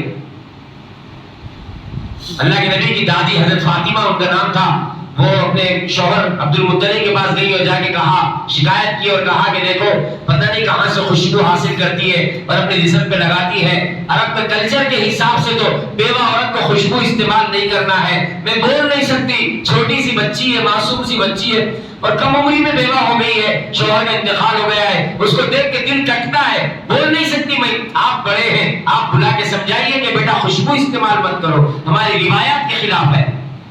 حضرت عبد المطلب نے بلایا بی بی آمنہ کو، بلا کے کہا کہ بیٹا خوشبو استعمال مت کرو، خوشبو استعمال مت کرو. تو بی بی آمنہ رونے لگی اور کہنے لگی، ابا جان، پیدا کرنے والے رب کی قسم، میں نے کوئی خوشبو استعمال نہیں کی ہے. جب سے یہ بچہ میرے پیٹ میں آیا ہے میرے جسم سے خود بخود خوشبو پھوٹ پھوٹ کے نکلتی ہے. کہنے لگی میں تھوکتی ہوں تو میرے تھوک میں سے خوشبو آتی ہے، میرے تھوک میں سے خوشبو آتی ہے. اس طریقے سے اللہ رب العزت نے اپنے محبوب کو دنیا میں بھیجا. آپ کو بھیجنے سے 55 دن پہلے اصحاب فیل کا واقعہ ہوا ہے. تفصیل کی عالی نہیں بتاتا، مشہور واقعہ ہے. ابرہہ خانہ کعبہ کو گرانے کے لیے آیا تھا اور اللہ رب العزت نے اس کو ابابیلوں کے لشکر کے ذریعے سے ہلاک کر دیا. یہ بھی عرب کے لوگ مانتے تھے کہ ایسا کچھ واقعہ ہوتا تھا تو عنقریب کوئی بڑا واقعہ ہونے والا ہے، اور اس واقعے کی پیش قدمی، پیش قیاسی کے طور پہ، مقدمے کے طور پہ یہ واقعہ ہوا ہے. عرب کے لوگ ایسا مانتے تھے.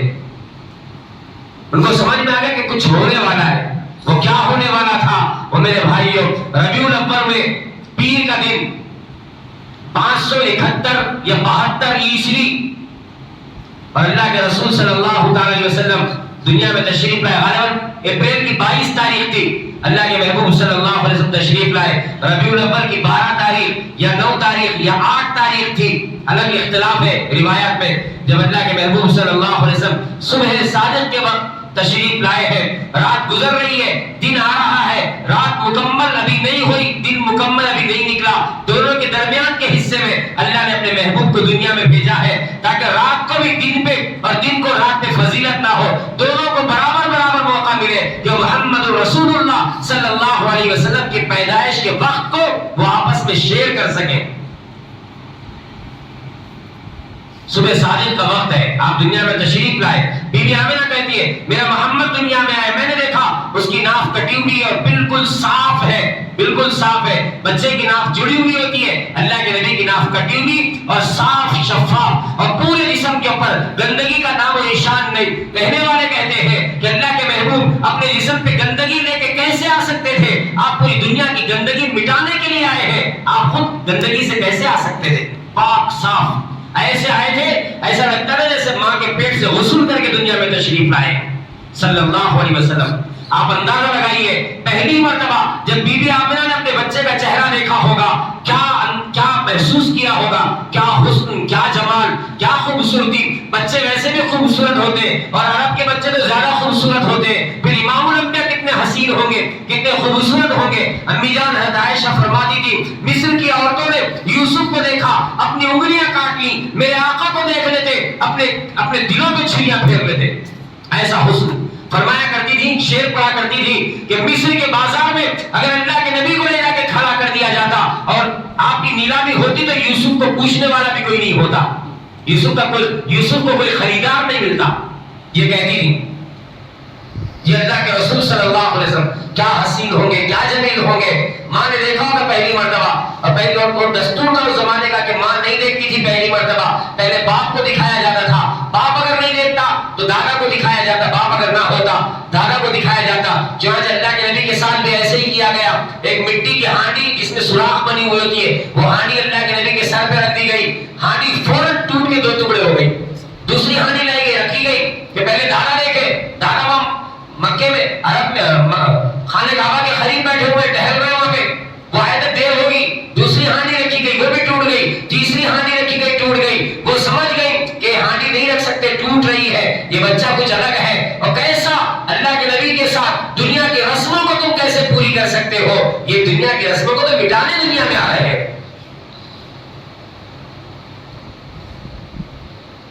بہرحال فوراً جا کے دادا کو خبر دی گئی. دادا آئے اور دادا نے آ کے نام رکھا. جب لیا گود میں، پیشانی کو بوسہ دیا، سینے سے لگایا اور نام رکھا محمد، اس لیے کہ خواب میں بتا دیا گیا تھا کہ نام محمد رکھنا.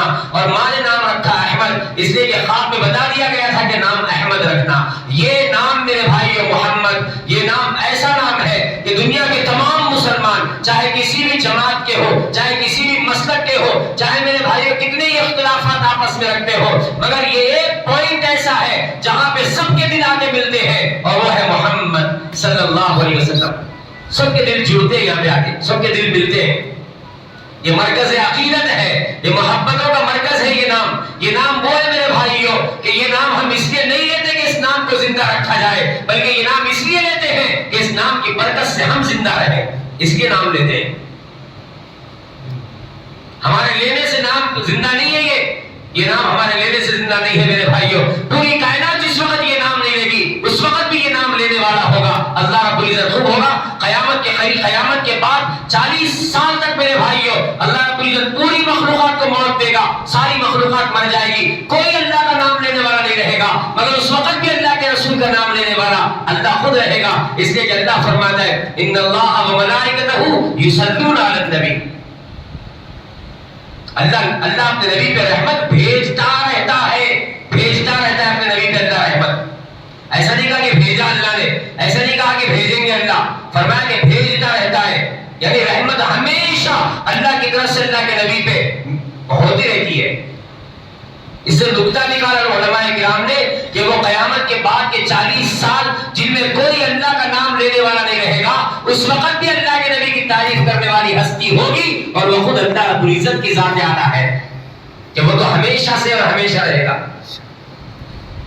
یہ وہ نام ہے میرے بھائیوں محمد، یہ نام برکتوں والا، یہ نام میرے بھائیوں محبت والا، یہ نام ایسا ہے کہ اللہ نے اس سے پہلے کسی بڑی ہستی کا نام ایسا نہیں رکھا.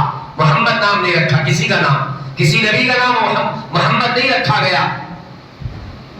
اللہ کے رسول صلی اللہ علیہ وسلم کی عظمت کی نشانیوں میں سے ایک نشانی آپ کا نام محمد ہے کہ ایسا نام اللہ نے عطا فرمایا کہ وہ نام بالکل آپ کے اوپر صادق آتا ہے کہ محمد اس کو کہتے ہیں جس کی تعریف بہت زیادہ کی جائے، بہت زیادہ تعریف کی جائے، جو قابل تعریف ہو، جس کا ہر عمل قابل تعریف ہو، وہ محمد ہے.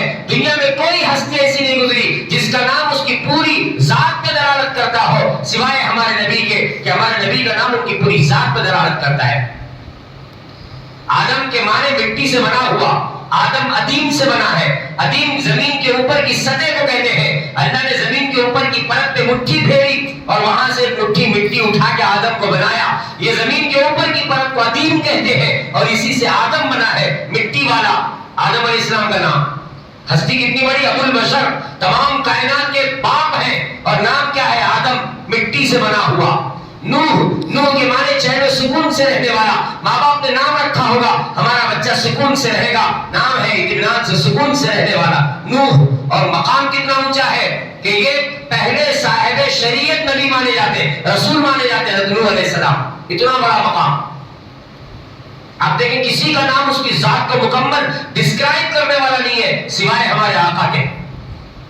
آپ غور کریں گے تو بہت تفصیل ہو جائے گی. ابراہیم کے معنی بزرگ کے ہیں، اسحاق کے معنی حشاش بشاش چہرے والے کے، یعقوب کے معنی پیچھے رہنے والا. یہ اپنے بھائی عیسو کے بعد پیدا ہوئے تھے، جڑواں تھے. پہلے عیسو دنیا میں آئے، اس کے بعد یعقوب علیہ السلام دنیا میں آئے. ان کا اصلی نام اسرائیل تھا، مگر چونکہ یہ پیچھے آئے تھے دنیا میں اس لیے ان کا نام یعقوب پڑا، پیچھے آنے والا. موسیٰ کے معنی پانی میں تیرتا ہوا بچہ. جس وقت موسیٰ علیہ السلام کو باکس میں رکھ کے دریائے نیل میں بہایا گیا تھا اور فرعون کی بیوی آسیہ، حضرت بیوی آسیہ رضی اللہ عنہا، جب انہوں نے باکس کو دیکھا تو اپنی کنیزوں کے ساتھ کہنے لگے اس باکس کو پکڑ کے لاؤ. کنیزیں باکس لے کے قریب گئی، جب کھولا باکس کو تو اندر حضرت موسیٰ علیہ السلام مسکراتے ہوئے، اور اللہ نے ان کے چہرے پہ اپنی محبت کا جلال ڈالا تھا، رعب ڈالا تھا یا محبوبیت ڈالی تھی.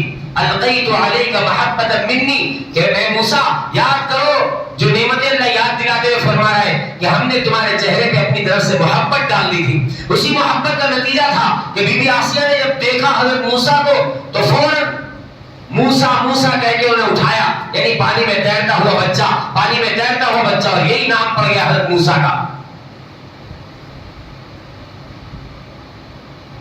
یحییٰ علیہ السلام، زندگی اس کے معنی نکلتے ہیں، زندگی کے اس کے معنی نکلتے ہیں اپنے باپ کے خوابوں کا ترجمان، اس کے معنی نکلتے ہیں. عیسیٰ علیہ السلام، عیسیٰ کے معنی نکلتے ہیں سرخ و سفید چہرے والا، سرخ و سفید چہرے والا. دیکھیے میرے بھائی آئیے، ہمارے نبی کا نام محمد ہے اور محمد کے معنی نکلتے ہیں قابل تعریف. اور یہ نام ایسا ہے جو آپ کی زندگی پہ دلالت کرتا ہے، آپ کے جسم پہ دلالت کرتا ہے، آپ کی زلفوں پہ دلالت کرتا ہے. شاید بات آپ کو اتنا سمجھ میں نہیں آ رہی، تھوڑی اوپر والی بات ہو گئی شاید. آپ یوں سمجھ لیجیے کہ اگر ہمارے نبی تعریف کے قابل ہیں تو آپ کی انگلیاں بھی تعریف کے قابل ہیں، آپ کے دانت بھی تعریف کے قابل ہیں، آپ کے ہونٹ بھی تعریف کے قابل ہیں، آپ کے کان تعریف کے قابل، آپ کے زلفیں تعریف کے قابل، آپ کے جسم کا ہر عضو قابل تعریف ہے. محمد ایسا نام ہے کہ آپ کی پیشانی بھی محمد ہے، آپ کی زلفیں بھی محمد ہیں، آپ کے بال بھی محمد ہے، آپ کی پوری زندگی محمد ہے صلی اللہ علیہ وسلم.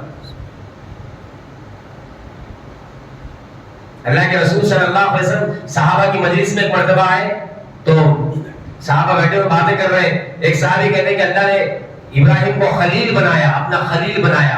ایک صحابی نے کہا کہ اللہ نے عیسیٰ کو اپنا روح بنایا، روح اللہ کہا۔ ایک صحابی کہنے لگے موسیٰ کو کلیم اللہ بنایا، اللہ سے باتیں کرنے والا، اللہ سے باتیں کرنے والا۔ پھر ایک صحابی نے کہا کہ آدم کو اللہ نے برگزیدہ بنایا۔ پھر ہمارے نبی کے لیے کیا ہے؟ تو اللہ کے نبی صلی اللہ علیہ وسلم پہنچ گئے اور پہنچ کے آپ نے فرمایا کہ بے شک ابراہیم کو خلیل بنایا اور وہ واقعتاً اللہ کے خلیل ہے۔ بے شک اللہ نے موسیٰ کو اپنا کلیم بنایا، بے شک واقعتاً ایسا ہی ہے، وہ کلیم ہے۔ اللہ نے عیسیٰ کو روح اللہ بنایا، بے شک وہ روح اللہ ہے۔ آدم کو بزرگ اور برتر بنایا، صفی اللہ بنایا، بے شک وہ صفی اللہ ہے۔ سنو، تمہارا نبی حبیب اللہ ہے، اللہ کا حبیب ہے، بڑا فخرہ، اور مجھے اس کے اوپر کوئی فخر نہیں ہے، کوئی فخر نہیں۔ فرمایا جتنے نام تم لے رہے ہو نا، قیامت کے دن یہ سارے کے سارے نبی لیوائے حمد میرے ہاتھ میں ہوگا اور میرے جھنڈے کے نیچے یہ سارے کے سارے ہوں گے، بڑا فخرہ، اور مجھے کوئی فخر نہیں ہے۔ اور سنو، جنت تمہارا نبی جب تک جنت کے دروازے کو ہاتھ نہیں لگائے گا، جنت کا دروازہ حرکت میں نہیں آئے گا، بڑا فخرہ، اور مجھے اس کے اوپر کوئی فخر نہیں ہے۔ پھر فرمایا اللہ نے تمہارے نبی کو تمام انسانوں میں سب سے زیادہ مکرم، برگزیدہ اور سب سے زیادہ مشرف بنایا ہے، بابرکت بنایا ہے۔ علماء کرام کہتے ہیں کہ عرب کے اندر یہ مانا جاتا تھا کہ جس گھر میں محمد نام والا بچہ ہوگا اس گھر کو اللہ رزق عطا کرے گا اور اس گھر کے پڑوسیوں کو رزق دیا جائے گا۔ سمرقند میں یا بخارا میں پتہ نہیں کہاں پہ ایک ایسا قبرستان بنایا گیا تھا کہ جس قبرستان کے اندر 400 قبریں ان لوگوں کی تھی جن میں سب کا نام محمد تھا، سب کا نام محدثین، محدث ہونا بھی شرط تھا اور ساتھ میں محمد نام ہونا بھی شرط تھا۔ جب صاحب ہدایہ کتاب فقہ کی بہت زبردست کتاب پڑھائی جاتی ہے مدرسوں کے اندر، مسئلے مسائل وغیرہ اس کے اندر تفصیل سے اور بہت معتبر مانی جاتی ہے۔ اس کتاب کے مصنف کا شیخ برہان الدین کا جب انتقال ہوا تو بہت کوشش کی ہے اس قبرستان میں ان کو دفن کیا جائے، لیکن اجازت نہیں دی گئی، اس لیے کہ ان کے نام کا حصہ محمد نہیں تھا، اس لیے اجازت نہیں دی گئی۔ ایک بہت بڑے مصر میں یا غالباً کہیں ایک بہت بڑے محدث گزرے، ان کا نام ابو البرکات احمد محمد تھا۔ 14 نسلوں 14 پشتوں تک سب کا نام محمد تھا، محمد بن محمد بن محمد بن محمد بن محمد بن 14 پشتوں تک۔ میرے بھائیو، یہ نام ایسا نام ہے کہ اپنے بچوں کے نام کا حصہ بنانا چاہیے، اپنے بچوں کا نام رکھنا چاہیے۔ یہ نام ہر مسلمان کے لیے دل کی دھڑکنوں کی طرح ہے، مسلمان سب کچھ برداشت کر سکتا ہے۔ آپ اندازہ لگائیے کہ مسلمان شرابی ہے، ایک مسلمان بے حیائی کے راستے پہ چل رہا ہے، سب کچھ ہے، لیکن بات جب اللہ کے نبی پہ آئے گی کوئی مسلمان برداشت نہیں کر سکتا، کوئی مسلمان۔ کیسے کیسے نوجوان کھڑے ہو گئے تھے جب گستاخی کا معاملہ پیش ہوا تھا۔ اگرچہ کہ یہ جذباتی ہے، خالی جذباتیت ہے یہ، لیکن محبت کسی نہ کسی درجے میں ہے، تبھی تو یہ نوجوان سڑکوں پہ نکل کے آئے ہیں، جبکہ طریقہ یہ غلط ہے، یہ طریقہ غلط ہے۔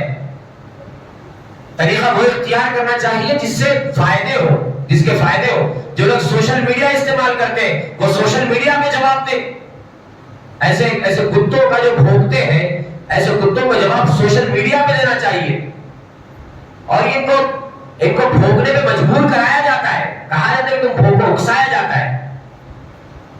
جو ہمیں دیکھ رہے ہیں، آزما رہے ہیں، ہمیں آزما رہے ہیں کہ ان کے اندر کتنی باقی ہے محبت محمد صلی اللہ علیہ وسلم سے، ان کے اوپر وار کر سکتے یا نہیں کر سکتے۔ ابھی میرے بھائی مستقل طریقہ اختیار کرنا چاہیے۔ سب سے بہترین طریقہ یہ کہ ہر امتی سب سے پہلے یہ طے کرے کہ میں اللہ کے رسول صلی اللہ علیہ وسلم کی سیرت کو اپناؤں گا، میں اپناؤں گا، میں پریکٹیکلی اپنی زندگی میں لاؤں گا، میں اپنے آپ کو بدلوں گا۔ میں خالی جا کے نعرے لگا لیا تو فائدہ نہیں ہوگا، میں اپنے آپ کو سب سے پہلے بدلوں گا۔ وہ جو اعتراض کر رہا ہے وہ اعتراض کا جواب ہم کو معلوم ہی نہیں، اور کبھی ہم معلوم کرنے کی کوشش بھی نہیں کرتے۔ میرا ارادہ تھا کہ میں اس کے اوپر بات کروں، لیکن بات ہو چکی ہے اس کے اوپر، اس لیے میں آج یہ اس طرف نہیں جاتا۔ میں عائشہ رضی اللہ عنہا کا جو نکاح ہوا، یہ جو اعتراض ہے، اعتراض کے اوپر بات کرنے کا ارادہ تھا، مگر چونکہ بات ہو گئی ہے یہ اس وجہ سے میں نہیں جاتا اس طرف۔ میرے بھائیو، ہم معلوم کریں گے، اس کا صحیح طریقہ اختیار کریں کہ کیا طریقہ ہونا چاہیے، کیا احتجاج کرنا، ریالی نکالنا مسئلے کا حل ہے۔ ہم ریالی نکال دیں گے تو وہ مان لیں گے، وہ تو خود کروائے ہیں، وہ تو خود کروائے، ایسی حرکتیں کروا رہے ہیں وہ، ہم جا کے مطالبہ کریں گے کہ آپ یہ کر دو وہ کر دو تو وہ کر لیں گے۔ ہمیں اپنے آپ کو بدلنا ہوگا. ہم بدلیں گے اللہ دنیا کو بدلے گا. ہم اپنے آپ کو نہیں بدلیں گے میرے بھائیوں. ایسے خالی احتجاج کرتے کرتے مر جائیں گے, پکارتے پکارتے مر جائیں گے, لیکن ایک دن کا بھی ادھر سے ادھر نہیں ہو سکے گا.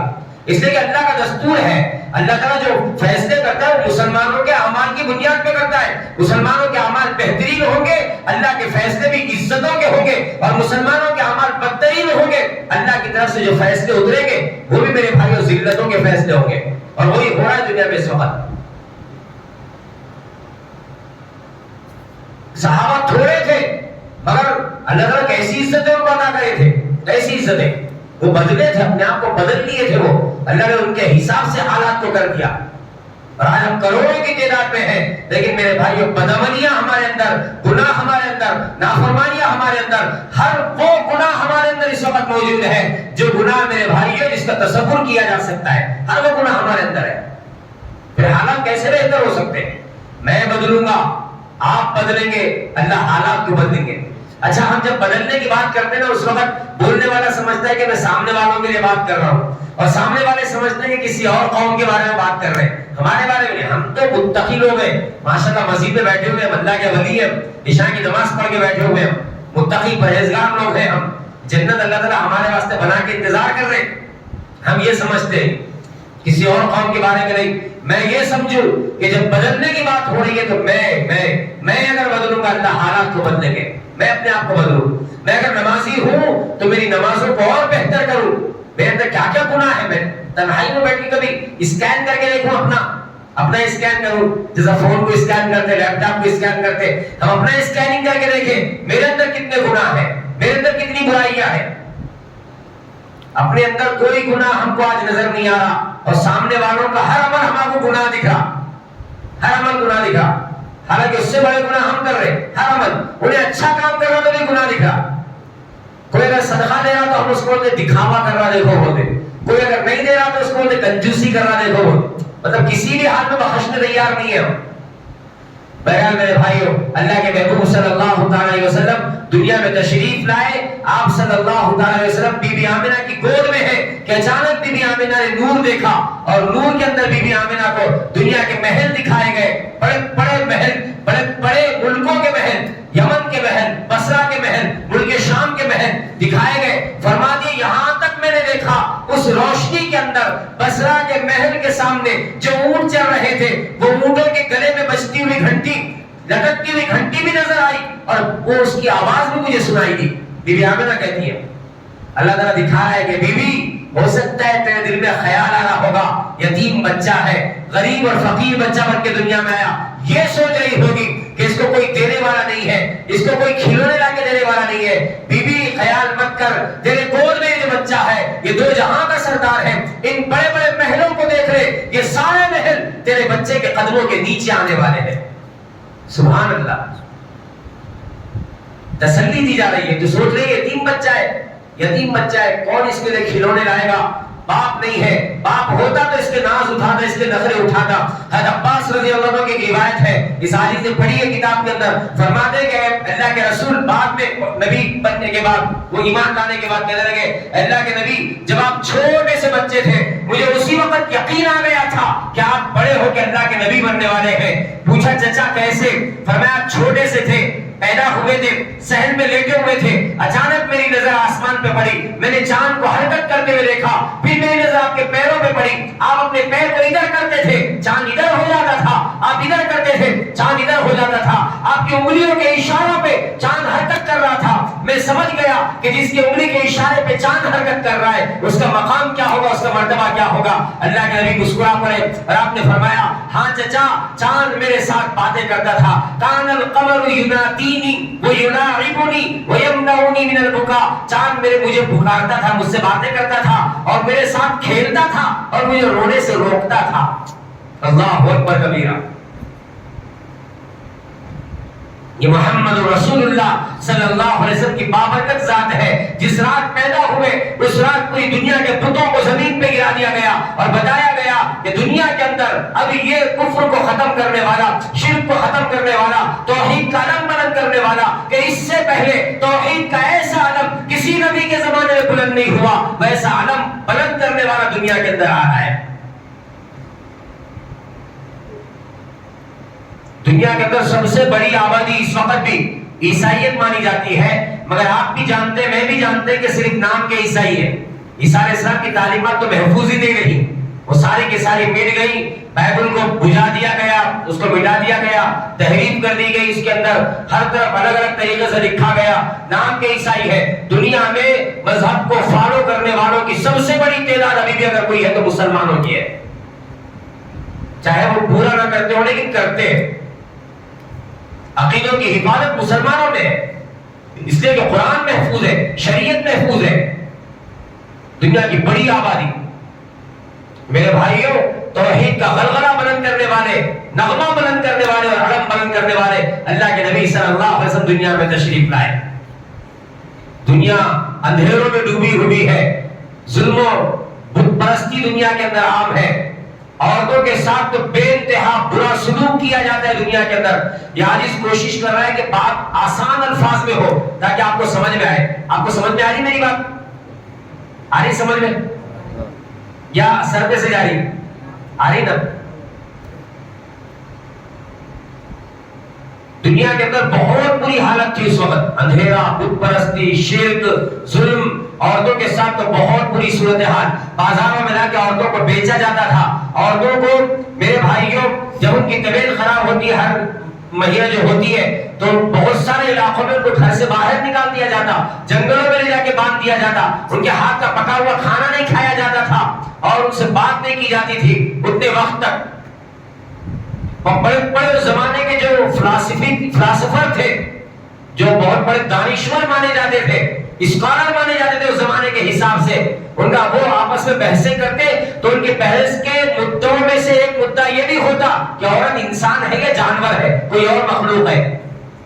ارسطو، افلاطون ایسے بڑے بڑے اسکالروں کا ماننا تھا کہ عورت ایک ایسی جانور ہے جس کو اللہ نے مردوں کو بھٹکانے کے لیے پیدا کیا ہے۔ ہندوستان کے اندر عورتوں کو زندہ جلا دیا جاتا شوہر کے ساتھ۔ سنگرام نام کے ایک راجا ہے، ان کا مقبرہ کہیں پہ بنا ہوا ہے اپنے ملک کے اندر، ان کے مقبرے کے ساتھ 350 کی بیویوں کی خبریں بنی ہوئی ہیں جو ستی ہو گئی تھی، ساتھ میں ستی ہو گئی، شوہر کے ساتھ جلا دیا گیا تھا اس کو زندہ، 350 عورتوں کو۔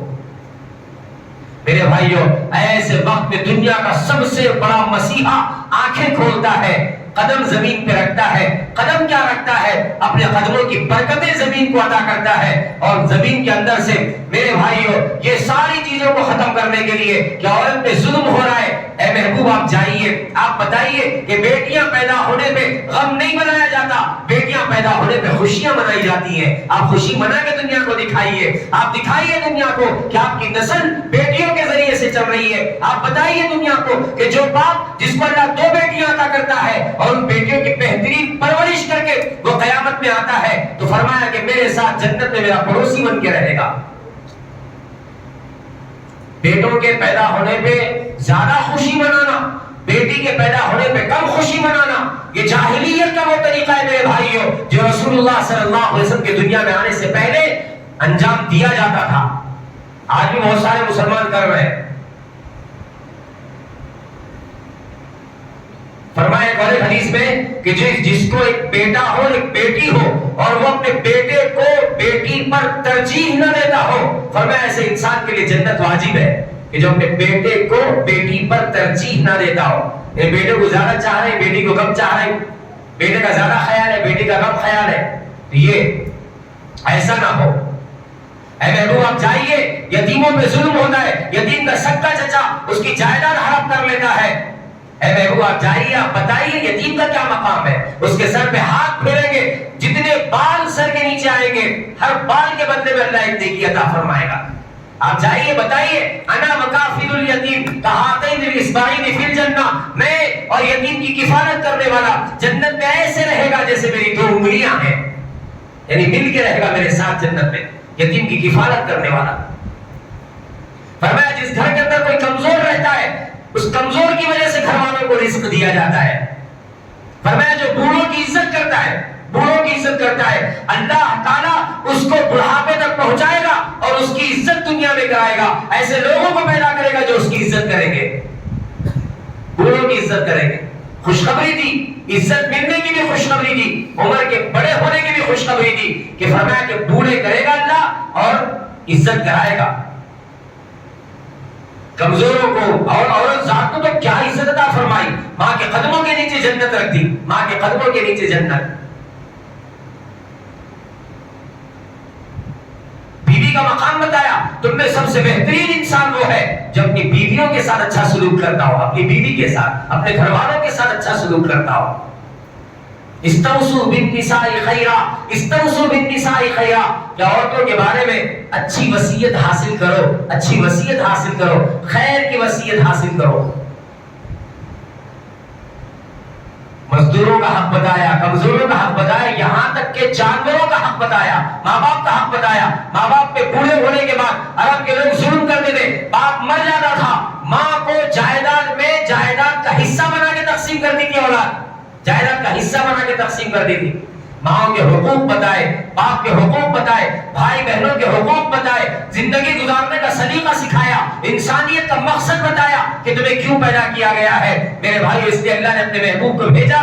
شاعر کہتا ہے وہ آئے جن کے آنے کی زمانے کو ضرورت تھی، وہ آئے جن کی آمد کے لیے بے چین فطرت تھی، وہ آئے نغمے داؤد میں جن کا ترانہ تھا، وہ آئے کہ گریہ یعقوب میں جن کا فسانہ تھا، وہ آئے جن کے لیے مشترک تھی وادی بطحا، وہ آئے جن کے قدموں کے لیے کعبہ ترستا تھا، وہ آئے جن کو حق نے گود میں خلوت کی پانا تھا، وہ آئے جن کے دم سے عرش اعظم پہ اجالا تھا، صلی اللہ علیہ وسلم۔ ربیع الاول کا مہینہ وہ مہینہ ہے جس مہینے میں ہمارے محبوب دنیا میں آئے ہیں۔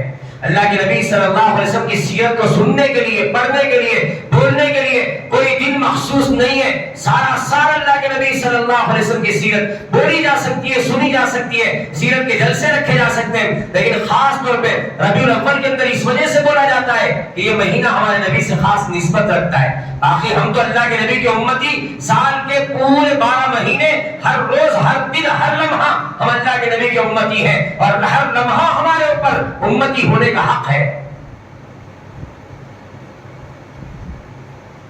اللہ نے مکمل اور پرفیکٹ بنا کے دنیا کے اندر بھیجا، نہ اخلاق میں کمی رکھی، نہ صورت شکل میں کمی رکھی، نہ اللہ رب العزت کی، اللہ نے اپنے محبوب کی زبان میں کمی رکھی، نہ اللہ نے کسی اور ادا کو کم کیا، ہر اعتبار سے مکمل کر کے دنیا میں بھیجا ہے۔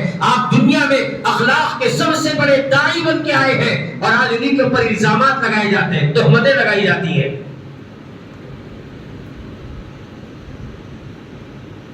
جیسا کہ اس سے پہلے باتیں ہوئی، ایک تہمت میں بھی ذکر کرتا ہوں، ایک اعتراض کہ اللہ کے رسول صلی اللہ علیہ وسلم پہ اعتراض کیا جاتا ہے کہ اللہ کے نبی صلی اللہ علیہ وسلم نے تلوار کے زور سے اسلام کو پھیلایا تھا، اسلام دہشت گردی کی تعلیم دیتا ہے نا۔ اس سے پہلے بھی ہمارے پاس وہ قرآن مجید کی وہ 26-27 آیتوں کو نکال دو، جو آیت جہاد ہے ان کو نکال دو، ان کو بدل دو، اس قسم کی باتیں ہو رہی تھی، اور یہ لوگ بغیر جانے بوجھے سمجھے بغیر اچھالتے کہ محمد صلی اللہ علیہ وسلم قتل و غارت گیری کی تعلیم دینے دنیا میں آئے۔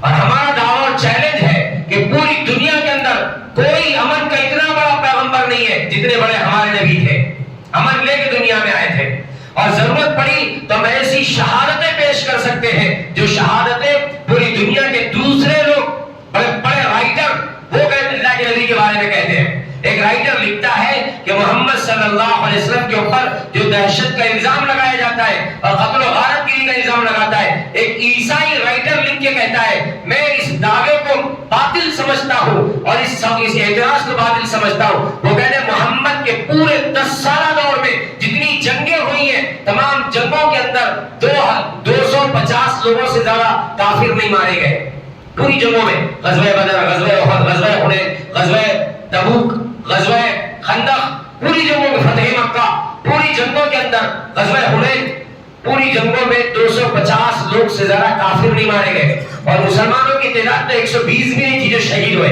120-125 کے آس پاس۔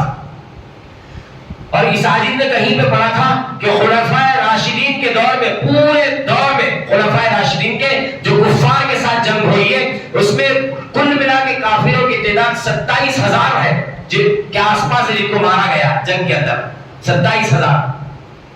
اس میں جنگ صفین شامل نہیں ہے، اس لیے کہ مسلمانوں کے درمیان کافروں کے ساتھ جو جنگیں ہوئی ہیں 27,000 سے زیادہ۔ اور اتنی بڑی تعداد تو صرف ایک جنگ عظیم میں اس سے زیادہ مارے گئے. جنگ عظیم اول کے اندر 50 لاکھ سے لے کے 2 کروڑ کے درمیان لوگ مارے گئے ہیں. اور جنگ عظیم دوم میں جو تقریباً 1938 میں شروع ہوئی تھی اور 1942-43 تک چلی ہے, جنگ عظیم دوم سیکنڈ ورلڈ وار کے اندر 4.5 کروڑ لوگ مارے گئے ہیں. 4.5 کروڑ لوگ. حضرت مولانا خالد سیف اللہ رحمانی صاحب نے اپنی کتاب میں لکھا ہے کہ امریکہ نے اپنے قیام کے بعد سے تقریباً 70 ملکوں پہ جنگ مسلط کی ہے اور 1 ارب 30 کروڑ لوگ اس جنگ میں مارے گئے ان جنگوں میں. 1 ارب 30 کروڑ لوگ. میرے بھائیوں آپ سوچیں اللہ کے نبی پہ جو اعتراض کیا جاتا ہے دہشت گردی کا, یہ کہاں تک صحیح ہے؟ آپ امن لے کے دنیا میں آئے تھے, امن کا پیغام لے کے آئے تھے. جو تعلیمات آپ دیتے تھے وہ تعلیمات کوئی نہیں دیتا. آپ فرماتے تھے میدان جنگ میں جاؤ تو میدان جنگ کے اندر کسی بوڑھے پہ تلوار نہیں اٹھانا, نہتے پہ تلوار نہیں اٹھانا, بچے پہ تلوار نہیں اٹھانا, عورت پہ تلوار نہیں اٹھانا. ابو دجانہ کو غزوہ احد میں دیکھو, دونوں ہاتھوں میں تلواریں, ایک ہاتھ میں تلوار پکڑی ہوئی ہے اور اللہ کے نبی کی تلوار ہے اور اپنے سر کے اوپر لال پٹی باندھی ہوئی ہے اور دن دناتے ہوئے کسی شیر کی طرح آگے بڑھے چلے جا رہے ہیں. اچانک سامنے ہند آتی ہے, ابو دجانہ تلوار اٹھاتے پھر یاد آتا ہے محمد رسول اللہ کی تلوار ہے اور رک جاتے ہیں. آپ حکم دیتے تھے عورت پہ تلوار نہیں اٹھانا, درختوں کو نہیں کاٹنا, عبادت کرتے ہوئے کسی انسان کو نہیں کاٹنا, عبادت گاہوں پہ حملہ نہیں کرنا. اور یہ حملے کرتے تھے, بستیوں کی بستیاں جلا دیتے تھے. چنگیز خان نے حملہ کیا, اس نے حکم دیا کہ مجھے اس بستی کا ایک انسان بھی زندہ نہیں چاہیے. 47 لاکھ لوگوں کو 1 گھنٹے میں مارا گیا ہے. 47 لاکھ لوگوں کو 1 گھنٹے میں. اور کہا تھا کہ میرا سب سے مقرب وہ بنے گا جو کھوپڑیوں کے مینار سب سے اونچے بنائے گا. کھوپڑیوں کا مینار, جسم کا نہیں, سر کا خالی مینار. تو وہ کیا کرتا تھا, ایک سردار حکم دیتا تھا گردنیں کاٹو, اور اس کا جو ٹکڑی ہوتی جماعت وہ گردنیں کاٹتی اور سر جمع کرتی, اور سر جمع کر کے مینار بناتے. جس کا مینار سب سے اونچا ہوتا وہ چنگیز خان کا سب سے زیادہ مقرب ہوتا. چین میں چلے جائیے آپ, ماؤ سے تنگ نام کا ایک بندہ تھا, اس نے اپنے دور اقتدار میں 5 کروڑ لوگوں کو قتل کیا ہے. 5 کروڑ لوگوں کو. کہ آج اگر تفصیل میں جائے گا تو بہت لمبی بات ہوگی. میں یہ بتانا چاہ رہا تھا کہ اللہ کے رسول صلی اللہ علیہ وسلم جس وقت دنیا میں تشریف لائے, آپ کو اللہ رب العزت نے بھیجا, محبوب آپ جائیے, زمانہ پلکیں بچھا کے آپ کا انتظار کر رہا ہے, زمین آپ کے استقبال کے لیے بے چین ہے, اور پوری کائنات آپ کے انتظار میں سسک رہی ہے, بلک رہی ہے, انسانیت تڑپ رہی ہے. آپ جائیے, اللہ نے اپنے محبوب کو بھیجا, آپ دنیا میں تشریف لائے, آپ آئے, زمانہ بدل گیا, آپ آئے, ایک ایسا نظام دنیا کو ملا کہ اس سے پہلے ویسا نظام دنیا کو کبھی نہیں ملا تھا, اور ایسی بہترین جماعت تیار ہوئی کہ ایسی جماعت نہ اولین میں نظر آتی ہے نہ آخرین میں نظر آتی ہے. یہ حضرات صحابہ کی جماعت ہے. تو میرے بھائیو, یہ ربیع الاول کا وہ مہینہ ہے جس میں اللہ کے رسول صلی اللہ علیہ وسلم دنیا میں تشریف لائے. آپ کو نسبت ہے ربیع الاول سے, اسی وجہ سے ربیع الاول کے مہینے میں سیرت بیان کی جاتی ہے اللہ کے نبی صلی اللہ علیہ وسلم کی. آپ کے بچپن کے حالات بیان کرنے کا یہ مقصد ہوتا ہے کہ محبوب کی محبت کو محسوس کریں, محبوب کے غم کو محسوس کریں کہ اللہ کے رسول صلی اللہ علیہ وسلم دنیا میں تشریف لائے. کائنات کا سب سے مقدس ترین انسان, شاید عرب کے سب سے زیادہ غریب گھر میں پیدا ہو رہا ہے, مکے کے یتیم ہے, دنیا میں تشریف لائے, یتیم بن کے تشریف لائے. پھر آپ صلی اللہ علیہ وسلم کی والدہ نے آپ کو اپنے قریب تھوڑے دن رکھا, پھر حلیمہ سعدیہ کے پاس بھیجا, اور وہاں سے آپ تھوڑے دن میں 4 سال کے بعد واپس آئے, اور 6 سال کی آپ کی عمر تھی جب آپ کی والدہ ماجدہ کا انتقال ہو گیا. 8 سال کی آپ کی عمر تھی جب اللہ کے رسول صلی اللہ علیہ وسلم کے دادا کا انتقال ہو گیا. آپ اپنے چچا کے پاس پرورش پائے, اور ہوتے ہوتے ہوتے ہوتے بچپن آپ کا ایسا گزرا کہ اللہ کے نبی صلی اللہ علیہ وسلم مکے کی اجیات پہاڑیوں میں ننگے پیر مکے کے سرداروں کی بکریاں چرایا کرتے تھے. ہائے کیا انداز ہوگا, ہائے میرے بھائیوں کیا زمانہ ہوگا کہ برہنہ پیر محمد رسول اللہ صلی اللہ علیہ وسلم ہاتھ میں ہلکی سی چھڑی پکڑے ہوئے بکریوں کو چرا رہے ہیں. مکے کے سرداروں کی مقصد کیا تھا؟ مقصد یہ تھا کہ بکریاں چرا کے کچھ پیسے جو ملیں گے وہ پیسے اپنے چچا کو دیں گے, تاکہ چچا کے اوپر جو فقر و فاقر تنگی کا زمانہ گزر رہا ہے اس میں آپ ان کا ساتھ دے سکیں, ہاتھ بٹا سکیں. بچپن سے آپ کا یہ انداز. پھر آپ نوجوان ہوئے تو آپ کا نکاح حضرت خدیجہ سے 25 سال کی عمر میں ہوا. آپ نے نکاحوں کے بارے میں بھی تفصیل سے سن لیا، یعنی اس پہ بھی کوئی چانس نہیں کرے گا. 25 سال کی عمر میں نکاح ہوا اور 35 سال کی عمر میں اللہ کے نبی صلی اللہ علیہ وسلم خلوت گزی ہو گئے، تنہائی میں آپ زیادہ رہنے لگے. دنیا سے کٹ کے، دنیا سے ہٹ کے غار ہیرا میں جا کے بیٹھ جاتے، اللہ کی یاد میں گم ہو جاتے. غار ہیرا میں ایک سوراخ بنا ہوا تھا جہاں سے خانہ کعبہ نظر آتا تھا ڈائریکٹ، تو وہاں بیٹھ کے خانہ کعبہ پہ نظریں جماتے اور اللہ کی یاد میں کھو جاتے. یہ ابراہیم علیہ السلام کا جو طریقہ اللہ کے نبی تک پہنچانا تھا عبادت کا، کہ اللہ کے ذکر میں، اللہ کی یاد میں، اللہ کے دھیان میں کھو جانا، اللہ کے نبی صلی اللہ علیہ وسلم ایسے ہی کرتے. 5 سال آپ نے ایسے گزارے ہیں. بھنی ہوئی جو کی روٹی اور زیتون کا تیل، اس کا ٹفن بنا کے امی جان حضرت خدیجہ رضی اللہ تعالیٰ عنہ